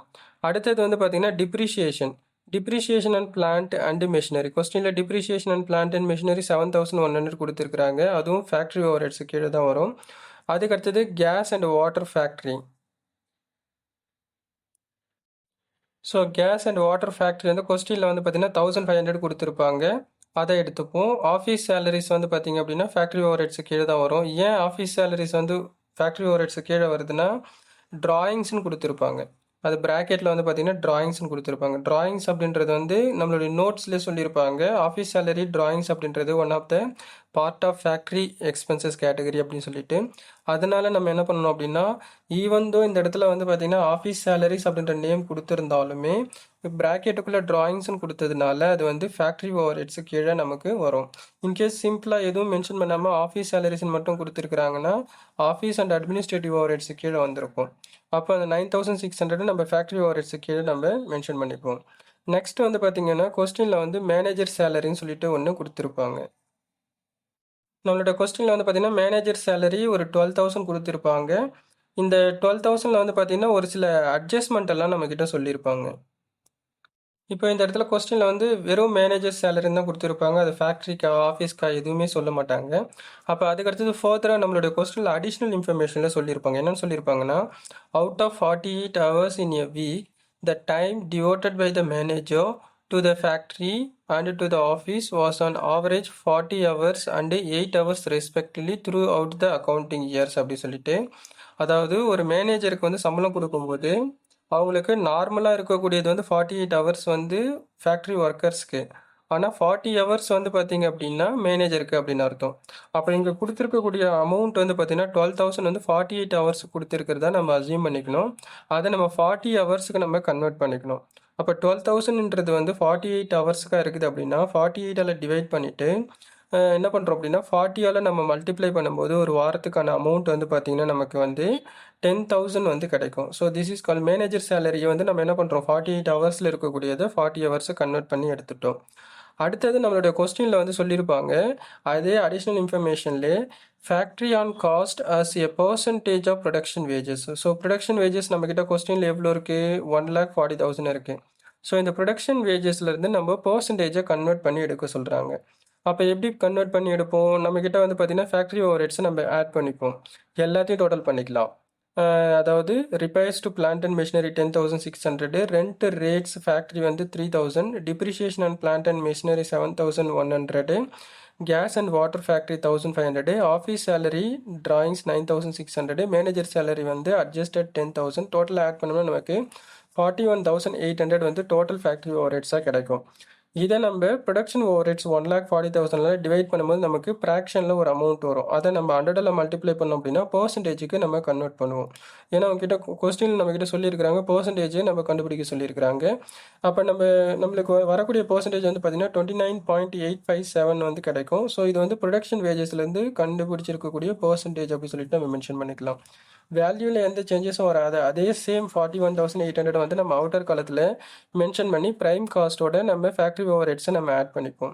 அப்போது 3,53,200 ப்ரைம் காஸ்ட்டோட ஃபேக்ட்ரி ஓவர் ஹெட்ஸ் 41,000 ஆட் பண்ணோம் அப்படின்னா நமக்கு 3,95,000 வந்து கிடைக்கும். So this is called factory cost. So அடுத்தது வந்து பார்த்திங்க அப்படின்னா ஃபேக்ட்ரி காஸ்ட் கண்டுபிடிச்சாச்சு. ஃபேக்ட்ரி காஸ்ட்டோட நம்ம என்ன பண்ணுறோம் அப்படின்னா administration and selling and distribution over ஹெட்ஸை ஆட் பண்ணுறோம். Administration selling and distribution overheads அப்படின்னாலும் ஜெனரல் ஆன் காஸ்ட் அப்படின்னாலும் ஒன்று தான். இதில் கொஸ்டினில் வந்து பார்த்தீங்கன்னா கவுண்டிங் ஹவுஸ் சேலரிஸ் அப்படின்னு ஒன்று கொடுத்துருப்பாங்க. இது வந்து பார்த்திங்க அப்படின்னா one of the administrative expenses தான். 41,000 அதை எடுத்துகிட்டு வந்து மென்ஷன் பண்ணிக்கலாம். ரெண்ட் ரேட்ஸ் வந்து தனியாக ஆஃபீஸ்க்கு வந்து 1,600 கொடுத்துருப்பாங்க. அதையும் இன்னர் காலத்தில் மென்ஷன் பண்ணிப்போம். டிப்ரிஷியேஷன் ஆஃபீஸ் ஃபர்னிச்சர் ஒரு 600 கொடுத்துருப்பாங்க. அதையும் நம்ம இன்னர் காலத்தில் மென்ஷன் பண்ணிக்கலாம். Director fees one of the administrative expenses தான். ஸோ அந்த ஒரு 6,000 எடுத்துகிட்டு வந்து இங்கே மென்ஷன் பண்ணிக்கலாம் இன்னர் காலத்தில். கேஸ் அண்டு வாட்டர் ஆஃபீஸ்க்கான கேட்டர் அண்டு வாட்டர் சார்ஜஸ் வந்து பார்த்திங்கன்னா கேஸ்க்கு ஒரு 300. ஜெனரல் சார்ஜஸ்ன்னு கொடுத்துருக்குறாங்க. General charges one of the administrative expenses தான். அப்போ அதையும் இன்னர் காலத்தில் மென்ஷன் பண்ணிப்போம். இங்கேயும் மேனேஜர் சேலரி வந்து வரும். மேனேஜர் சேலரியில் வந்து பார்த்திங்க அப்படின்னா அங்கே வந்து நம்ம 40 டிவைடட் பை 48. அப்போ அந்த 40 ஹவர்ஸ் வந்து பார்த்திங்க அப்படின்னா ஃபேக்ட்ரிக்கு சேர வேண்டியதுன்னு அர்த்தம். அதான் இங்கே சொல்லியிருக்கிறாங்க. Out of 48 hours in a week, the time devoted by the manager to the factory and to the office was average அப்படின்னும்போது ஃபேக்ட்ரிக்கு எவ்வளோ டைம் கொடுத்துருக்குறாங்க, மொத்தமாக வாரத்தில் 48 மணி நேரம் தான். அதில் 40 மணி நேரம் வந்து ஃபேக்ட்ரிக்கு மேனேஜராகவும் 8 மணி நேரம் ஆஃபீஸ்க்கு மேனேஜராகவும் இருக்கிறதா சொல்லியிருக்கிறாங்க. அப்போது இது இப்போ என்ன பண்ணியிருக்கிறாங்க, ஏற்கனவே நம்ம ஃபேக்ட்ரி காஸ்ட் கண்டுபிடிக்கும் போது 40 மணி நேரம் ஆஃபீஸ்க்கு, அதாவது ஃபேக்ட்ரிக்கு அலோகேட் பண்ணியிருக்கக்கூடிய ஹவர்ஸுக்கு எடுத்துட்டோம். இப்போ ஆஃபீஸுக்கு வந்து 8 மணி நேரத்துக்கு நம்ம எடுக்கிறோம். அப்போ டோட்டலாக மேனேஜர் சேலரி வந்து எவ்வளோ இருக்குது, 48 ஹவர்ஸுக்கு ஒரு வாரத்துக்கு இருக்குது அப்படின்னும் போது 8 ஹவர்ஸுக்கு நம்ம கன்வெர்ட் பண்ணி எடுக்கும்போது எவ்வளோ வருது ஆஃபீஸ்க்குன்னு பார்த்தோம்னா 2000 ருபீஸ் வந்து வருது. அப்போ நம்ம அங்கே 10,000 மென்ஷன் பண்ணியிருப்போம், இங்கே 2000 நம்ம மென்ஷன் பண்ணியிருக்கோம். ஜஸ்ட் நம்ம பிரித்து கொடுத்துருக்குறோம் அப்படின்னு அர்த்தம். அப்போ டோட்டலாக ஆட் பண்ணும்போது நமக்கு எவ்வளோ வருது, 41,000 ப்ளஸ் ஒரு 1,600 ப்ளஸ் வந்து பார்த்தீங்கன்னா ஒரு 600 ப்ளஸ் ஒரு 6,000 300 5,000 ப்ளஸ் ஒரு 2,000 ஆட் பண்ணோம்னா 29,500 கிடைக்குது. அப்போ office factory over heads 3,95,000 add பண்ணும்போது நமக்கு 4,24,500 வந்து கிடைக்குது. This is called cost of production. அடுத்தது இப்போ நம்ம காஸ்ட் ஆஃப் ப்ரொடக்ஷன் கண்டுபிடிச்சிட்டோம். இதோட நம்ம செல்லிங் அண்ட் டிஸ்ட்ரிபியூஷன் ஓவர் ஹெட்ஸை ஆட் பண்ணுவோம். கொஸ்டினில் வந்து பார்த்தீங்கன்னா கேரேஜ் அவுட்வர்ட்ஸ் வந்து ஒரு 5,100 கொடுத்துருப்பாங்க. அதை இன்னர் காலத்தில் மென்ஷன் பண்ணிக்கலாம். பேட் டெட்ஸ் ரிட்டன் ஆஃப் வாரா கடன் வந்து ஒரு 4,700. அதுவும் one of the sales related expenditure தான். ஏன்னா சேல்ஸ் பண்ணும்போது தான் கஸ்டமர் திருப்பி கொடுக்காம ஏமாற்றிடுவாங்க. ட்ராவலிங் எக்ஸ்பென்சஸ் ஒரு 3,100. ட்ராவலிங் கமிஷன், அதாவது அந்த ட்ராவலர் ஏஜென்சிக்கு கமிஷன் கொடுத்தது, அது ஒரு 8,400. மொத்தமாக ஆட் பண்ணோம்னா நமக்கு 50,800 வரும். இதுக்கும் நம்ம பர்சன்டேஜ் வந்து கண்டுபிடிக்கணும். இதுக்கு முன்னாடி நம்ம ஃபேக்ட்ரி காஸ்ட்டுக்கு நம்ம கண்டுபிடிக்கும் போது ஃபேக்ட்ரி ஓவர் ஹெட்ஸுக்கு வந்து பார்த்தீங்கன்னா ப்ரொடக்ஷன் வேஜஸ் யூஸ் பண்ணி நம்ம 1,40,000 யூஸ் பண்ணி நம்ம கால்குலேட் பண்ணியிருப்போம். இதுக்கு பர்சன்டேஜ் நம்ம கண்டுபிடிக்கும் போது வந்து பார்த்தீங்கன்னா ஃபேக்ட்ரி காஸ்ட் வந்து நம்ம கொஸ்டினில் 3,95,000 நம்ம கண்டுபிடிச்சி வச்சுருப்போம். ஸோ அதில் நம்ம என்ன பண்ணுறோம் அப்படின்னா பர்சன்டேஜுக்கு நம்ம கன்வெர்ட் பண்ணுறோம். அப்போது டினாமினேட்டராக வந்து பார்த்தீங்கன்னா ஃபேக்ட்ரி காஸ்ட்டு 3,95,000 நம்ம ஏற்கனவே அதே ஸ்டெப்பில் கண்டுபிடிச்சி வச்சுருப்போம். ஸோ அப்போ அதை டினாமினேட்டரை யூஸ் பண்ணிக்கிறோம். Selling and distribution overheads மட்டும் பார்த்தீங்கன்னா 50,800, அதை நியூமரேட்டராக யூஸ் பண்ணிக்கிறோம். 50,800 3,95,000 டிவைட் பண்ணும்போது நமக்கு பாயிண்டில் ஒரு வேல்யூ வரும். அதை நம்ம 100 மல்டிப்ளை பண்ணோம் அப்படின்னா 12.861 வந்து பர்சன்டேஜ் ஆன் ஃபேக்ட்ரி காஸ்ட்டாக மென்ஷன் பண்ணிப்போம். இதை அவங்க கண்டுபிடிக்க சொன்னதுனால நம்ம பர்டிகுலர்ஸில் காமிக்கிறோம். ஸோ அதுக்கும் நம்மளுடைய டோட்டல் ஆன்சர்லேயும் எந்த ஒரு இம்பேக்டும் வராது. இப்போ நம்ம காஸ்ட் ஆஃப் ப்ரொடக்ஷன் 4,24,500 இருக்குது. அதோட selling and distribution overheads 50,800 add பண்ணோம்னா நமக்கு 4,45,800 வந்து கிடைக்கும். This is called cost of sales or total cost அப்படி சொல்லிட்டு நம்ம மென்ஷன் பண்ணிக்கலாம். ஸோ இப்போ நம்ம இந்த வீடியோவை நீங்கள் பார்த்து முடிச்சதுக்கப்புறமேட்டு நீங்கள் என்ன பண்ணுங்க அப்படின்னா நம்மளுடைய சேனலில் சப்ஸ்கிரிப்ஷன் ஆப்ஷன் இருக்கும், அதில் சப்ஸ்கிரைப் பண்ணிக்கோங்க. நெக்ஸ்ட்டு வந்து நம்மளுடைய சேனலில் மெம்பர்ஷிப் ஆப்ஷன் இருக்கும், அதில் நீங்கள் மெம்பர் ஆகிட்டீங்க அப்படின்னா உங்களுக்கு இன்ஸ்டண்ட்டாக ஏதாவது சம்ஸ் வந்து உடனே சால்வ் பண்ணி உங்களுக்கு தேவைப்படுது அப்படின்னா நீங்கள் மெம்பர் ஆகிட்டீங்கன்னா உங்களுக்கு வந்து அதை ரெடி பண்ணி யார் மெம்பரோ உங்களுக்கு அனுப்புவோம். நெக்ஸ்ட் வந்து நம்மளுடைய சேனலில் டெலகிராம் சேனலோட லிங்க் வந்து சேனலோட டிஸ்கிரிப்ஷன் பாக்ஸில் இருக்கும். நீங்கள் டெலகிராம் சேனலில் ஜாயின் பண்ணிட்டீங்க அப்படின்னா உங்களுக்கு வந்து தேவையான நோட்ஸ் எல்லாம் ரெகுலராக அதில் வந்து நான் ஷேர் பண்ணுவேன். ஸோ நீங்கள் அங்கே பார்த்து அதுக்கான நோட்ஸை நீங்கள் தெரிஞ்சுக்கலாம். That's all.